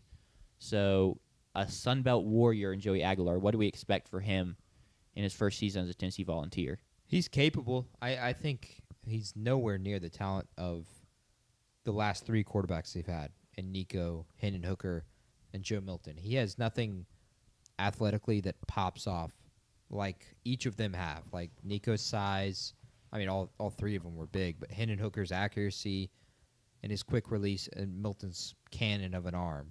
He has none of those. He's going to run a ton. I think he's actually going to they're going to run him more than they've ran any other Tennessee quarterback out of the last 3, and he's better running than any of those 3. They're going to use him a ton in that. There was a lot of design runs he had at App State. There was also a lot of read options they would run for Joey Aguilar. I have really big questions about like just weapons. I just don't. Running back is a huge one there. Like them not being able to run the football, I think hurts them a ton, and I think it's going to hurt Joey a ton. That being said, if Nico was the quarterback right now, I would be picking Tennessee to win the SEC because the schedule is just it's out there for them to take. They have big game. Really the only tough game for them would have been at Alabama. Like the Georgia game with Nico, I think they'd be in a competitive battle. They were competitive at Athens last year against Georgia. We don't really know about Gunnar Stockton necessarily. They would probably lose at Florida, but 10-2, that's still a chance to get in the SEC championship. I thought with the schedule, like it would have been extremely workable this year. Now, unfortunately, it becomes a year of like, dang, they're going to kind of take a step back. And the biggest question for them is, given that fan base, can they withstand a step back? Because they're going to take one. They are not making the playoff this year like they did last year. And they've kind of steadily seen this increase of really, really good, just outside of the playoff. They would have made the playoff with Hendon Hooker, 12 team. They would have been really close with Joe Milton, I'd assume. I forgot where they finished out that year, but they were in a New Year's 6 game. Now they're going to take a step back, and that's where my concern is. Knowing Tennessee fans, knowing that fan base, how will they react to that? Can they withstand that? I guess would be my question to y'all. I think they will be able to. I think that the Nico Iamaleava, I personally had a lot of respect for how Josh Heupel handled that, in that he kind of told Iamaleava to just like take a bus out of town because it was stupid that he was demanding more money. And the situation there, I think Heupel handled it very well, and I think Tennessee fans recognize that, or at least I recognize that, and I hope they recognized it because he did handle it well. And so I think that there's going to be some grace given the unfortunate situation, losing your very talented quarterback into the transfer portal. I think there's going to be some grace there to kind of go 8-4, 9-3 this year, and then as long as you turn around and can bring in a quarterback for next year, whether it's a transfer, they've got the number one quarterback in the class for the class of 2026, I believe, something Faison. So that I think Tennessee fans are going to be able to get over that because Josh Heupel has gotten them to heights that they hadn't seen since like the 90s with Manning. Like it's not been a recent success for them. So I think that they're going to have some grace there for him. See, I think currently they applaud Heupel for what he's done. I don't trust Tennessee fans to be rational at all, and I think that come the end of the season and they hit 8 wins or something like that, they're going to be very frustrated about how the season went down. They're going to be going, we should just give Nico more money, especially if he plays well at UCLA. And that's just not just Tennessee fans. College football fans in general aren't the most rational. So I'm very worried about that personally, just because, I mean, you can say it's all good and well on the front end, and then things don't go your way, and you have to continue to keep your head up and say, no, Josh, like, you did the right thing. It's okay. We only won 8 games. I'm not so sure about that. But they're not going to be calling for his job, and if they do, it's no, not I'm not gonna saying matter. that. I think they just will But be they could discontent. It's Tennessee at the end of the day. Like he would not realistically get fired, but that doesn't keep Tennessee fans from being like, oh, here we go. Maybe you're not that good of a coach. Maybe you need a good quarterback kind of thing. Yeah, but like, I mean, the only reason I brought it up is because of the fan base. Yeah. Like, that is how they That act. is an insane fan base. They're very passionate, and Yeah. that leads to some, overreactions. They feel that way after going to the playoff game, and for 2 weeks, we're beating Ohio State. We're packing out Ohio State. that was, yeah. They got boat raced. Yeah. And now the season is a disappointment when any other fan base would trade the season they had. I think a lot of it too hinges on Joey Aguilar, because if they only win 8 games, but he actually plays pretty well, maybe it's not that big of a deal. If he comes in and just really falls flat on his face and they don't get much production there, I think they'll especially be upset. I'm also just scared, like, in these games, like, it's not going to be close. Like, I think they're going to get blown out a few times. Georgia, I think, will blow them out. At Alabama, I think they're going to get blown out. At Mississippi State, they're going to lose that game. I've already predicted that. So that hurts a ton. Yeah. They will not no fan base should react rationally to losing Mississippi State. Correct. Yes. They especially will not. At Florida, like, they never win that game, and now you don't have a quarterback for that game The either. quarterback discrepancy in that game is a little steep. Not Exactly. in their favor. Again, like, Aguilar was good, but he was also playing Sun Belt football at a mid-Sun Belt school. He hasn't, and the talent isn't like there where it's like, oh, it makes sense. He was like one of their only options, and so they're kind of stuck with that there. And I just don't have a lot of trust in any of that. I wouldn't fire Heupel. I'm not No. calling for that, of course. Even And if they were won't. 6-6, They won't. And No, they they should. won't. Fans may call for it, but they're not going to fire him. No, that's not really even in the question. But I have huge concerns for how toxic that fan base could potentially become within themselves. Yeah. If the season were to go awry. And Tucker Sure. makes the point that he thinks that how he handled the Nico situation will buy Heupel enough time to see if the 2026 kid, Faison Brandon, the number one player in the country right now, a 5-star quarterback out of North Carolina, to see if he develops into what Nico is supposed to be. And I know we're not going to debate the Nico thing. We talked about Nico during the UCLA discussion last week. But I agree. I think that this year they're going to go 8-4. Maybe they get to 9-3. But it's not going to be the same year. It's not going to be the same kind of season they've had the past 2 years, past 3 years. It's not going to be the same offense. But I don't think it's going to matter because I think in 2 years they'll bring in the number one quarterback in the country, and then Tennessee fans are going to be behind Heupel again. He's in 2 years. He's 2027. 2026. Did I say 2 years? Yeah. Or I meant, I guess, in 2. Yeah, I see what you're saying. Yeah. Now. Yeah, I mean, I think personally that even without the Nico stuff, having that good of a quarterback in the wings will buy almost any coach time. Think even like DJ Lagway with Billy Napier, like similar thing. Nothing will get a team more excited than a good quarterback coming in. Even with like Kamario Taylor, Yeah. like that's the talk of state sports right now, and he wasn't even. He was a very highly rated recruit. He was not a 5-star first overall QB, Nope. that type of beat. So that alone would probably buy him time. But it doesn't matter because he's not getting fired after this year. Nope. Last thing, I want to talk about the defense because we've not talked about it. They were great last year. I guess I Yeah. did mention it in the opener. They were incredible. I'm not sure that they can sustain that and be like a top 10 defense by all those metrics again. I still think they will be very good. Boo Carter is a great player for them. He's also very young. I believe he's a true sophomore.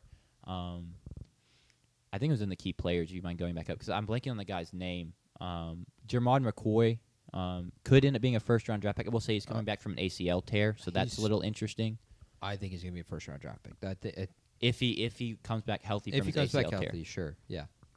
He's a stud, but I'm not top 10 defense. I'm not positive that's quite sustainable. Yeah. Now it doesn't you don't have to be a top 10 defense, but They were elite last year. I mean, they were 8th in points per game, 7th in yards per game, 9th in opponent third down conversion rate.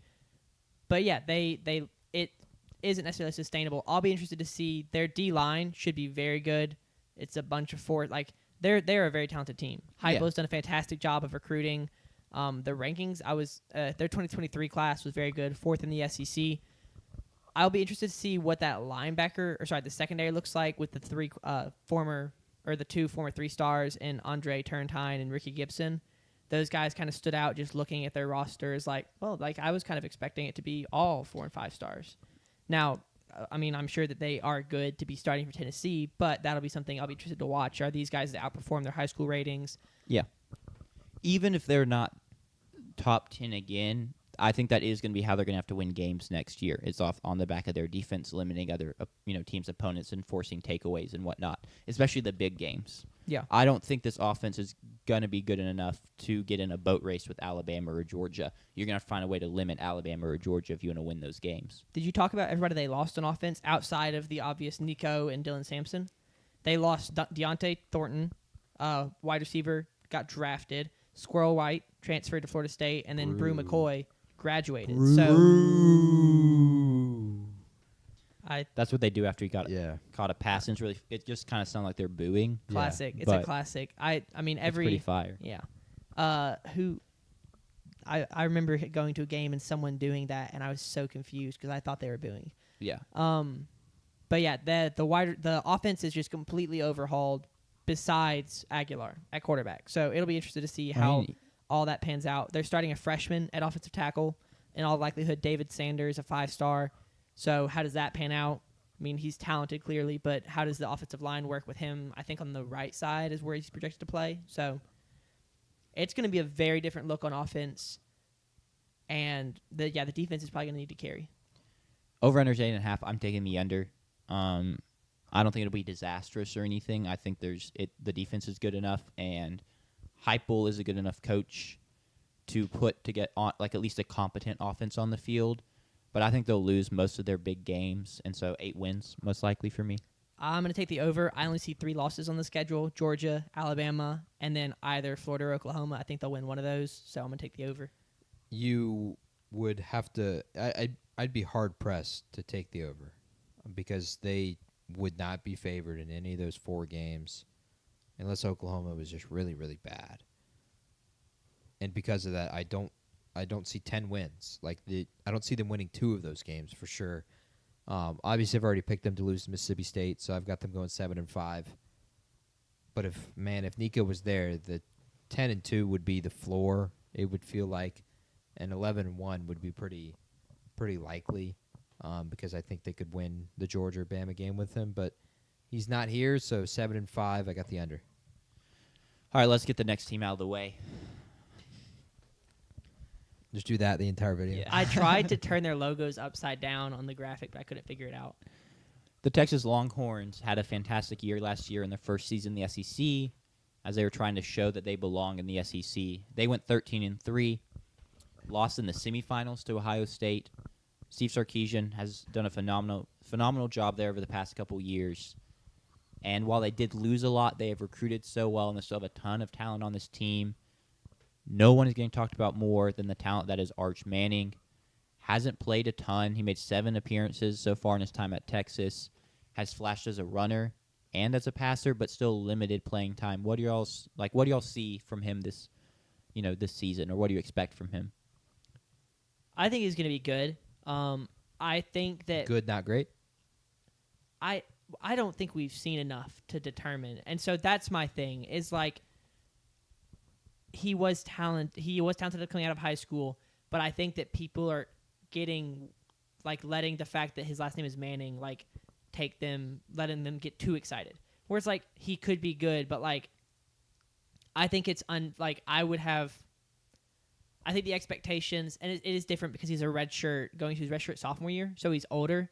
But just having not seen him, I think that the excitement around him is a little bit too big. Being favored for the Heisman, which I think makes sense because, like I said, his last name is Manning. He plays for Texas. He's got a very talented roster around him, so he's in all likelihood going to produce. But I do think the excitement is a little bit too extreme for me. I do think he will be good, and there's a chance he's great. But people assuming that he will be great is where I kind of draw the line. Oh. You got it. I always go last, but you got it. Okay. Well, I'm going to blab. Okay, I'll go then, just real Go. quick. I think he's going to be great. I don't know if we're looking at, him immediately being a top 5 quarterback in the nation or anything like that, but he has the tools. I think we talk a lot about him being a runner, but I think that's even somehow a little underrated. And then he throws such a good ball, and the weapons he's going to throw to, and the O-line's going to be good, and they have a good running back duo. Like, everything's set up for him to step in and take the reins.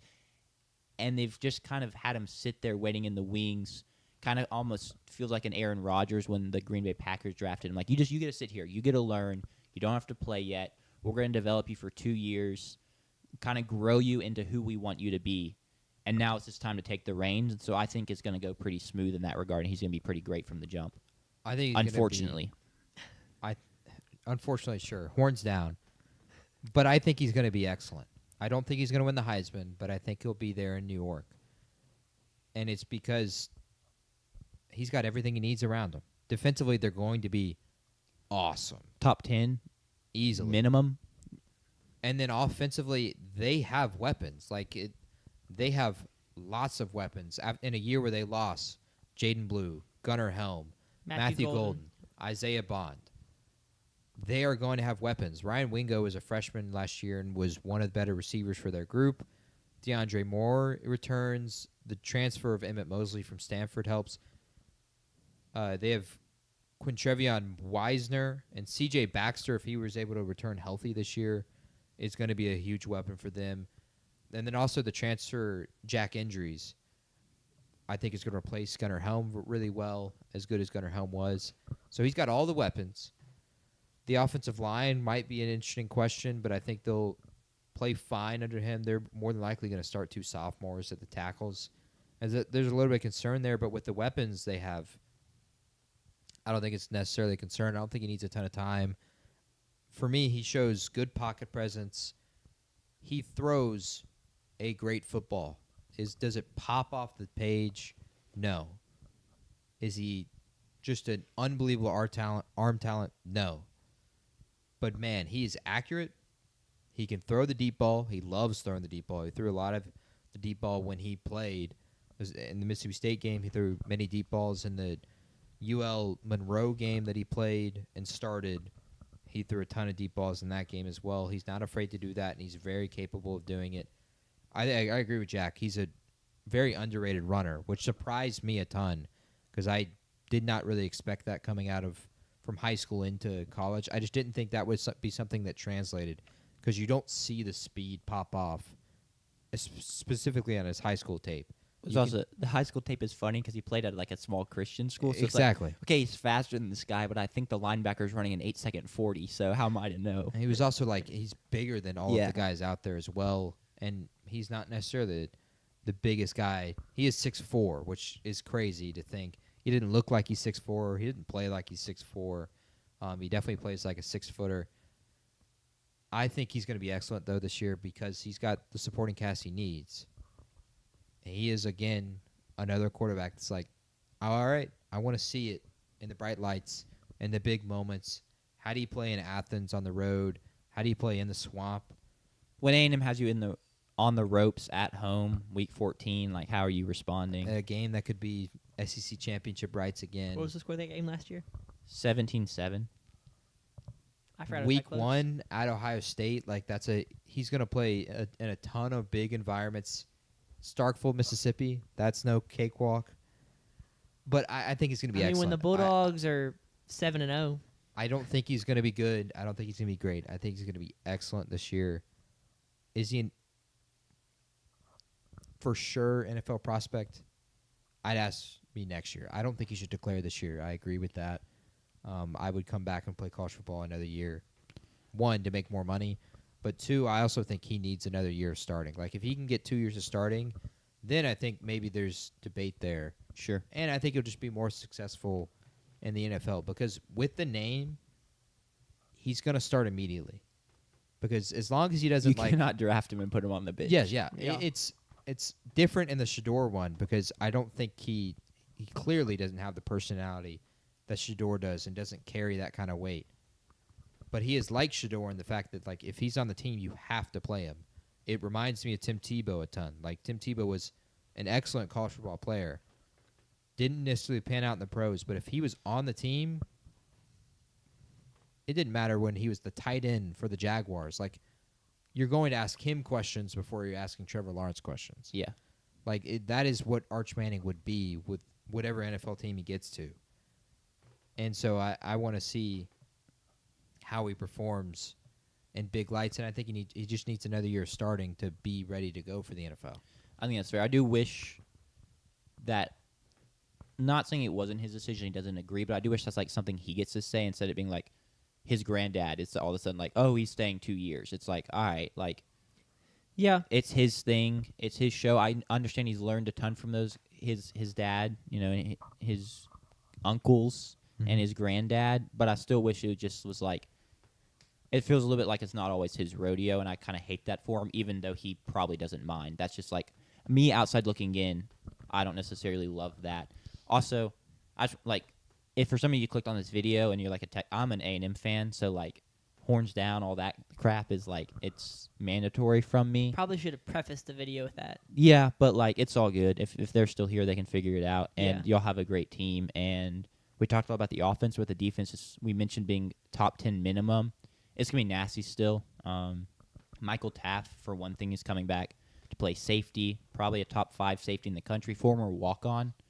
So shout out to him, I guess. Malik Muhammad at cornerback's another great guy. Anthony Hill at linebacker is probably the best linebacker in the country, unfortunately, because he was committed to A&M at one time before decommitting and flipping. So that one really hurts. But they're just going to have studs all over the place defensively, and that's even without me mentioning Colin Simmons at defensive end, who won National Freshman of the Year over Jeremiah Smith last year. That's how good he was. He's a force. He's another guy that would go in the first round this year if he could, but he's just not eligible. But he's that pro ready. They've just recruited and developed so well that even with how much they lost, I don't really expect this team to miss a beat, to really miss a step. I think they'll just keep on chugging along. And we also didn't even mention for Arch, like, Sarkisian's a great play caller. You get to play for one of the best offensive minds in the country when it comes to, try and transition into a starting role. There's not very many better guys to do that under than him. Really just all positives. It does not make him Aggie legend. You have to suit up for a game to get that qualification, unfortunately, because it'd be fun to claim him. But it's all good. We have our own linebacker from that class that may be the second linebacker off the board in the draft, and Torian York. They could go 1-2. Talk about the next team. Sure. Over, under, 9.5. I'm taking the over. I feel like you have to. This team is too good to me to lose 3 regular season games. I also think they're going to beat Ohio State week 1, I guess is why that really comes from. Because I guess if you lose Ohio State week 1, it's like, well, you may also lose at Georgia, and that's already 2, right? Colin Simmons already has posted a picture of Julian Sayin on his story. That's electric. I'm a little worried for Julian Sayin week 1. I am too. Like, it could get bad. And I want to say for Julian Sayin's sake, if you have a bad game, like, try and shake it off, move on. Like, that, you have so much college ball in front of you, and also for fans, like, he's going to go up against one of the best defenses in the country for his first start. Like, give him a break. Yeah. But I'm going to take the over here. Yeah, I think I also will be taking the over. Yeah, I've got him going 11-1. The one loss, I think they'll lose at Georgia. Yeah, that's and what then I was rematch thinking. Georgia in the SEC championship And lose again. and lose to Georgia again. That I think that'd be because then they're 0-4 against Georgia in the 0-4 SEC, against and that would Georgia really rub some people. That would the be wrong something. Way. I think People be calling for Sarkisian's job. No. I know that was a joke, but yeah, no. I'm joking. I think they have a really good chance to beat Ohio State in week 1, just given the Julian Sayin. Also, revenge game for them. Yes, but winning at the shoe is no easy task. That's true. I think it goes 2 ways. I don't think there's something down the middle. I think they go 11-1, or I think they're 9-3. Like, I think they lose to Ohio State, lose at Florida, lose at Georgia.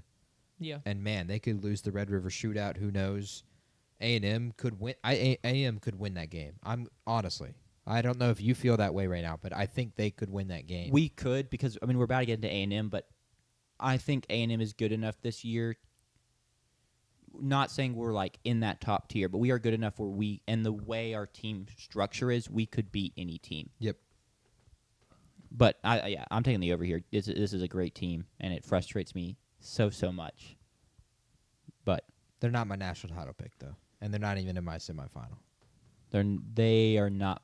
They may be my semifinal. I'll have to go check. They're not my title winner though. We'll do know that when we fill out our bracket on the big show on Wednesday. Mm-hmm.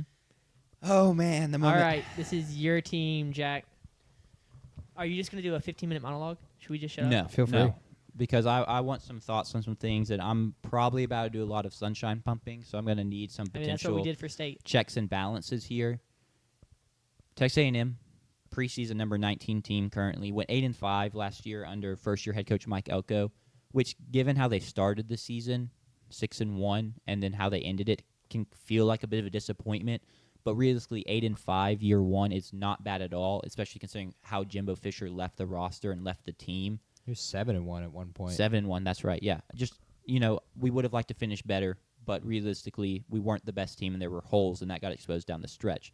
I applaud Mike Elko for his job in year 1, and now he has a big chance here in year 2 with who all is coming back and how the makeup of the team is looking.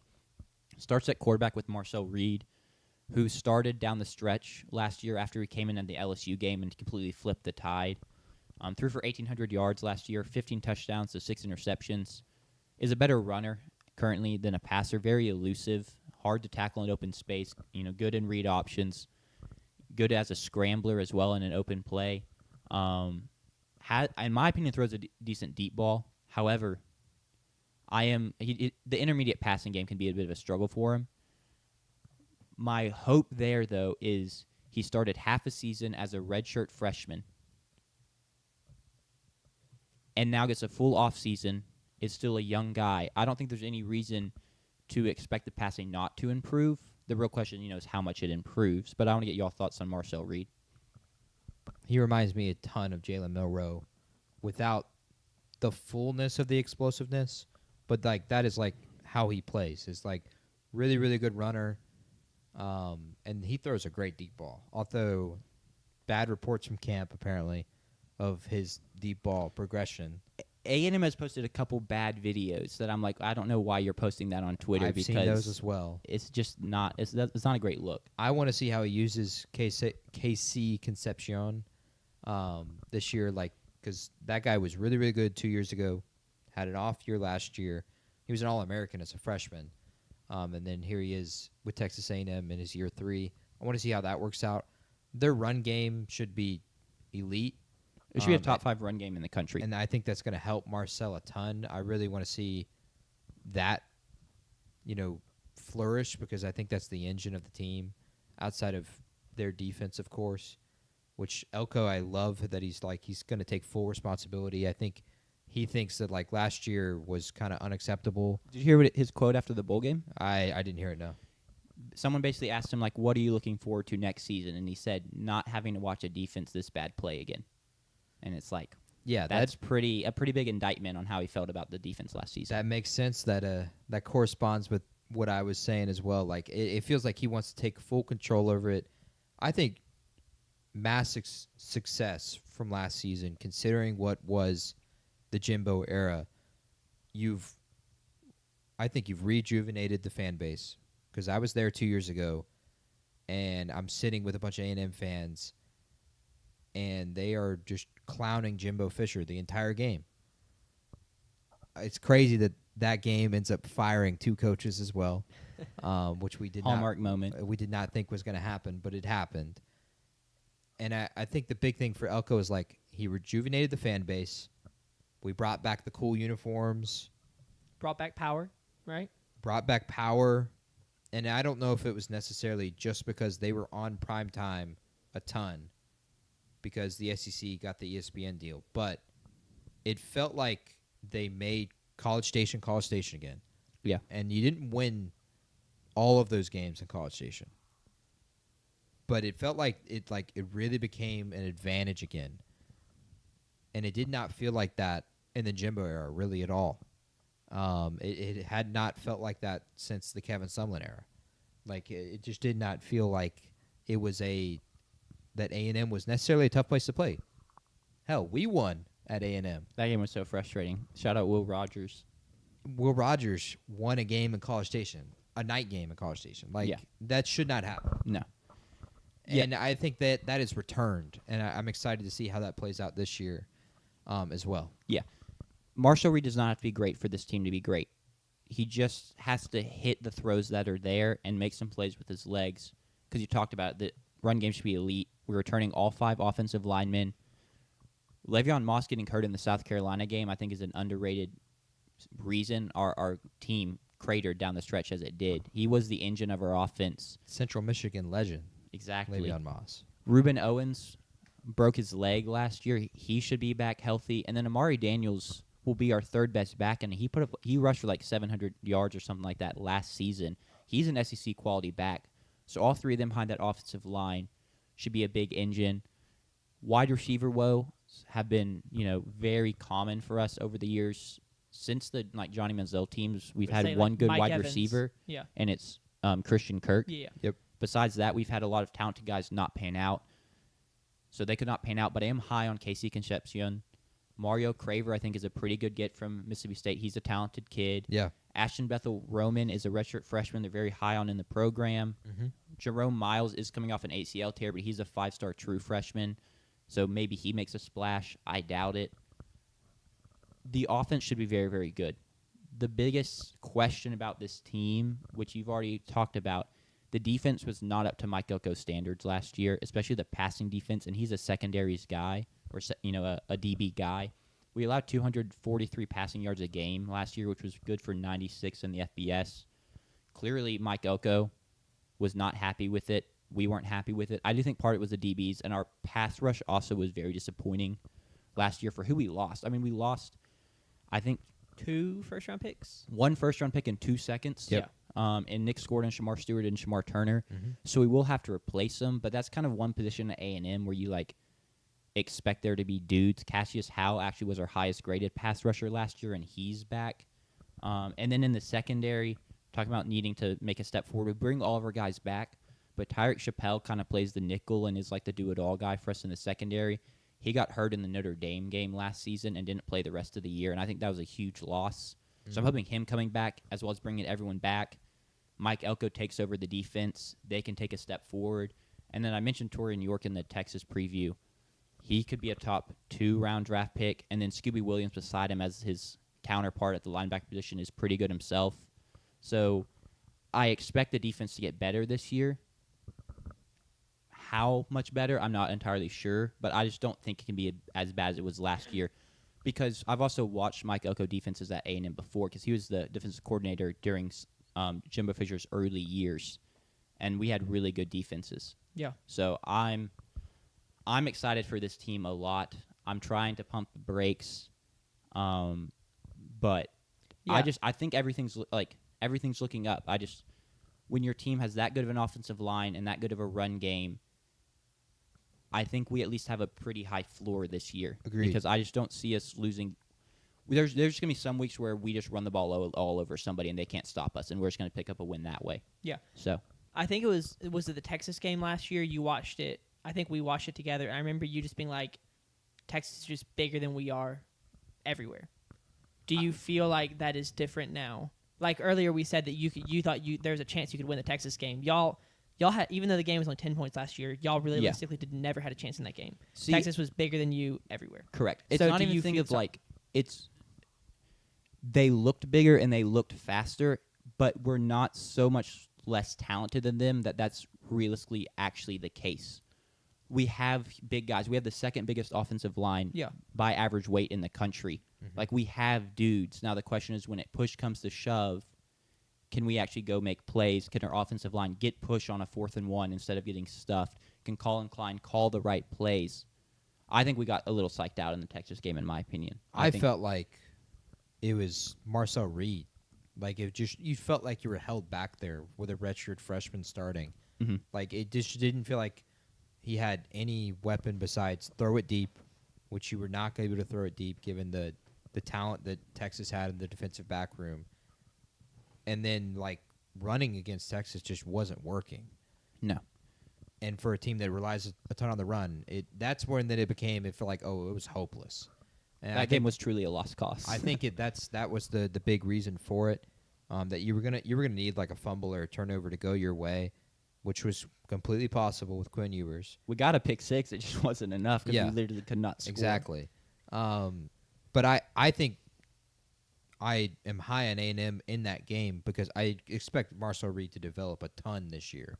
I do not expect him to just be a one-trick pony this year with just the deep ball.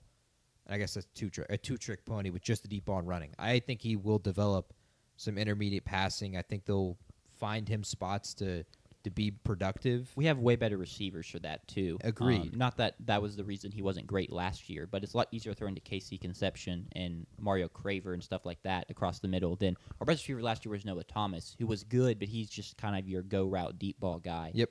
We had no one over the middle, so. I just expect them to be a lot better offensively and have more things to bring to the table. And so because of that, I think they can go win at Texas. I mean, I would love that. I wouldn't predict it, but I think they could. Would you agree with what Cromie said about playing for a chance to make the SEC championship game is a good season? I didn't even mention that in my thing. If you told me that preseason, I would have signed up for that in a heartbeat, been ecstatic. I think it was the situation of losing to Auburn with it on the line. It was kind of like, we're better than this Auburn team. Like, what is happening? We weren't that. I mean, we couldn't stop it. Right. But we got the ball back with 2 minutes and 40 seconds left, up 7. Couldn't get a first down, punt it, and then they marched down the field and us tie it up. And it's like, all right, well, we don't deserve to win that game. Yeah. And that's what I hope is better this season is our defense in big moments rises to the challenge like Mike Elko defenses did when he was here under Jimbo Fisher. And so I think that's where the frustration with the season comes from is it's like, I mean, you literally had the SEC championship 2 minutes and 40 seconds away or whatever. It's a double frustration, too, in that like we were that close to making it and also Texas made it. You know, it just doesn't feel good for your rival to do so. Because if y'all had won that Auburn game, you would have put Texas out and played Auburn or Georgia.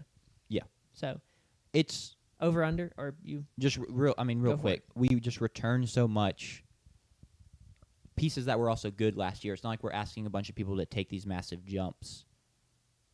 That you just the over under being 7.5 is one that I feel very comfortable taking the over in. I personally see us going 9-3 is what I have happening. If you check my official predictions, I have us going 10-2 because I will never officially predict us to lose to Texas. But yeah, I think 7.5 is a little low here.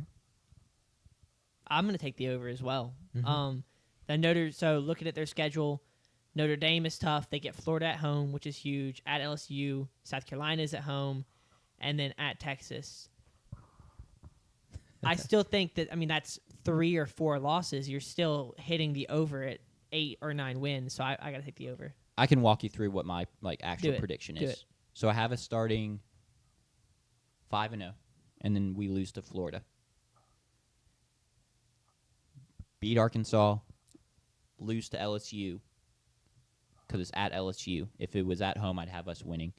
So now you're 6-2. Mm-hmm. But then we win our next 3 games, and then officially have us beating Texas. All right, so To have us at 10-2, because more morals and principles, I can't have us losing to Texas. Yeah. JP? I think the season goes 2 ways. There's a ceiling and there's a floor. The floor is 8-4 and the ceiling is 8-4. Texas 8-4. Sure. I think they're going 8-4. They 9-3 though. I think they make the playoff. Just given if one of those wins is, especially one of those big road wins, if you can get one of the big road wins and you're 9-3, I think you're in the playoff. Yeah, those 3 big road games are against other playoff teams or projected playoff teams. So, JP, you said multiple times that you've got a 9-3 SEC team making the playoff. We didn't have that last year, did we? No, and we didn't have it because it felt like outliers. Like South Carolina had the depressing performance against Ole Miss, and then 2 wins they should have, or 2 losses they shouldn't have had. Missouri's schedule was terrible. It was just so weak. And so because of that, we just didn't Alabama have loses to Vandy. Alabama lost to Vanderbilt. Like, that was... And Oklahoma. That felt like it made it an outlier for me. 9-3, I think, with this schedule could change that. But again, I might need to go back on that point because you can... I feel like to go 9-3, you might have one of those games, which is the same reason South Carolina, Alabama didn't make it. But Yeah, I got 8-4. But I would not be surprised if they're in the playoff. I'll be interested to see if I got them in my playoff on Wednesday. I haven't picked everyone yet. Me neither. that's fair. We can move on to the last team, just Giga Maggies, I guess. I hope for a good season. It'd be fun to go better than 8-4, man. Real quick, breaking news. Harris just texted me. It has been announced that Calzada is not locked in as the starter, and he's currently in battle with the QB2. So you heard it here first. Calzada, not named the starter. That's a really bad sign. I'm just going to say that that's right tough now. for Kentucky. I think we all took the under, right? On Kentucky? Yeah, Okay. I feel good about that currently. Yeah, I feel extra good about that right now. The final team in the SEC, the Vanderbilt Commodores, went 7-6 last year, pretty surprisingly under head coach Clark Lee. For the first time in years, were more than the punching bag of the SEC. They were frisky. They were fun. They picked up a couple big wins, none bigger than beating Alabama out of nowhere. And they Coming off beating Georgia. Yeah, it makes zero sense. That's college football for you. And they return kind of a couple of those key pieces from those teams. Diego Pavia obviously gets his extra year of eligibility after throwing for 2,200 yards last season and 20 touchdowns, and then ran for 908 touchdowns. He's a true grit guy, in my opinion. Like, just goes out there and, like, he's like, oh, I have a broken leg and 5 cracked ribs, and I'm on painkillers, and I'm out there He's to the run Max someone Duggan over. type. Yeah. Thoughts on him though before we go any further? Like, we all know him as like this gritty guy, but how good of a QB in the SEC do you actually think he is? I think he's probably a little bit above average. I can go back and look at all the QBs who are starting. I think his biggest thing is we know exactly what he is, and I don't think we're going to get anything different than that from him next year. I take it back. I'd probably have to have him put him a little bit below average just because there's so many other good quarterbacks in the SEC. But I'd take him above Calzada. I'd take him above Aguilar. I'd take him above. Would you take him over Blake Chapin? That was going to be my exact question. Who would you rather be leading the Mississippi Bulldogs into this season? I think I would rather have. I mean, having him would just be so fun. He's just a fun, like, scrappy. I don't know what did you call him, gritty? Yeah. He's just a fun, scrappy quarterback. I mean, I definitely don't want him to be the future of my program, but 1 year of Blake Shapen or 1 year of Diego Pavia, could be kind of fun. Fair enough. I agree 100%. For me, I don't understand the draft buzz. PFF is high on him, and he's in even some mocks of being like a 5th or 6th round pick. He's not big enough. He's not a talented enough passer. I think the running game is good, but, like, again, he's also going to be old and getting in this is like his 6th season in college football. Something like that. And so I do not see it there for him being an NFL prospect. I do give him a ton of credit, though, because no one really wins at Vanderbilt, and he has done that. And they won games last year because of how he played throughout those, especially the Alabama game. He was excellent. It was not like an Alabama game where they held Alabama to 14 points. No, Vanderbilt outscored a Kalen DeBoer Alabama team, and that was a statement. And Diego Pavia was a huge part in that and in that game. And they were competitive against Texas for the most part. They lost by 2 scores, but that was a close-ish game down the stretch. I think he's good. I think he's right there at the middle. I'd take him over Blake Shapen 100%. Sure. But he's not in the top half. Yeah. And because of that, like, it does not make sense to me that he has any sort of draft buzz. He just doesn't have the right profile, and him being old is also a good point. I think there's something 24. I just looked it up. said of, like, you can be a good runner in college, but, like, that doesn't necessarily translate to the NFL. Like, you're not going to go run for 800 yards in the NFL. You have to be, like, this elite college runner, Lamar Jackson type, to really be a runner in the NFL because everything just gets faster. Yeah. The other best offensive piece is Eli Stowers, Aggie legend, I might add, former A&M QB, then takes a bad injury, transition to tight end, and here he is 5 years later probably. This is year 5 for him, I think. Yeah. So, but he's another guy people are high on, could potentially get drafted. Number 1 tight end on the board, I believe. Yeah, I mean, he's a good pass catcher. He can block a little bit, and then also just, like, he's a do-it-all guy at tight end, to be honest, because, you know. He's almost like a Walmart. Who's the Penn State tight end? Tyler Warren? Like, because of his his, like, diverse skill set. So he can make, like, the passes. Like Jack said, he had a touchdown pass last year. He just he can do some gadgety stuff. Gadget is the word I was looking for. Okay. Now, And even so that's the Tyler Warren comparison. Maybe Taysom Hill. even that might be fair. even calling him Walmart Tyler Warren seems a little aggressive. Yeah. But I think in the sense of the fact that he's kind of a focal point of their offensive scheme Yeah. is similar in that, like, sense. Like, they're gonna scheme up a good amount of plays for him, even get him some run touches, stuff like that, or throw him a screen to him. He's always going to be involved. Yeah. So that's a good. They also bring comparison in back that sense. Cedric Alexander, Mm-hmm. good running back from last year. Mhm. So we can move into some of the key points. I don't get the hype because I feel like the success they had last year was kind of fluky. The win against Alabama, it was a home game, but, like, I don't expect them to kind of have that kind of win again this year. Their over-under is 4.5, so I think Vegas kind of agrees. They had 4 wins last year by 1 possession or less. And me and Jack were talking yesterday, I think.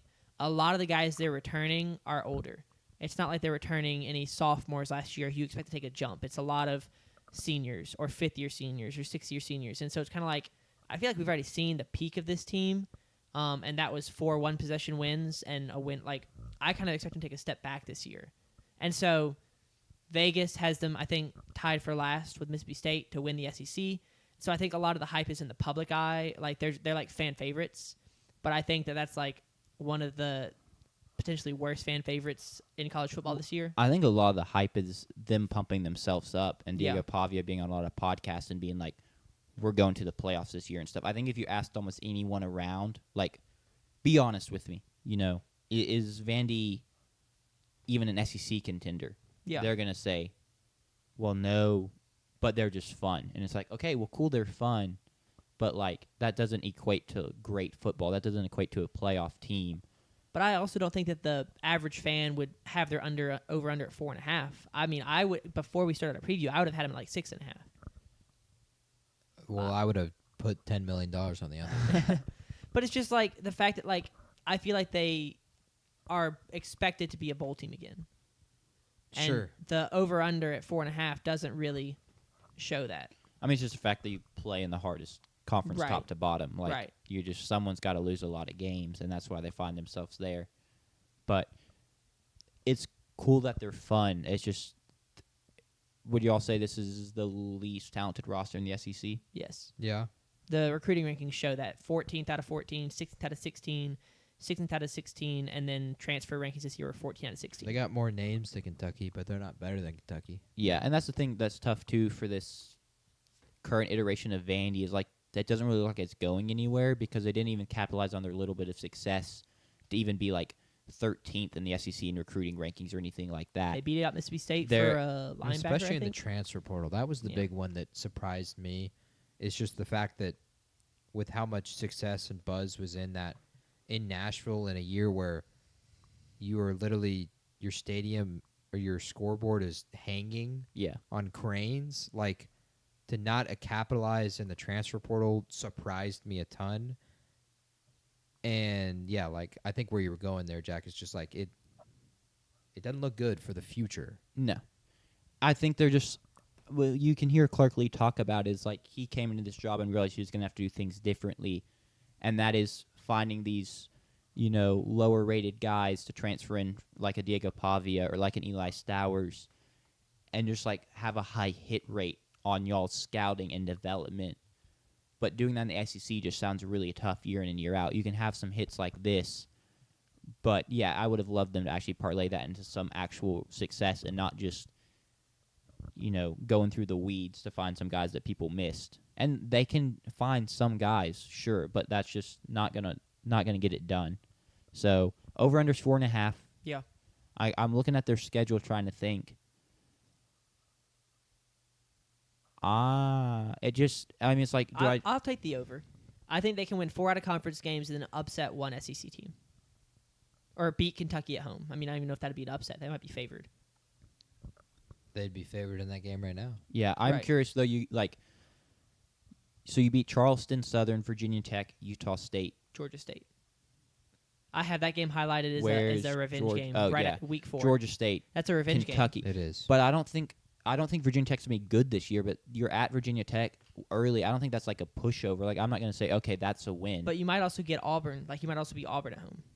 Because, I mean, Clark Lee and Diego Pavia just own Auburn. True. That's true. With that in mind, I'll take the over. But I don't Yeah. see a bowl game happening again. I think I 5 also wins. don't see a bowl game, but I think I'll take the over.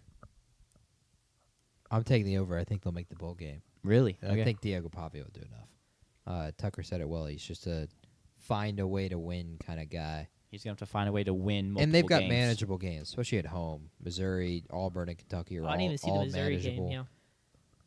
The road games are not manageable at all. Sometimes it's They- better though if you're not a good team. They You might might as well get just embarrassed on the road many times this year. And I think that just the swing there on the over-under is Virginia Tech. If they win that game, they'll hit 5 wins. If they lose that game, I don't think they'll hit 5. fair.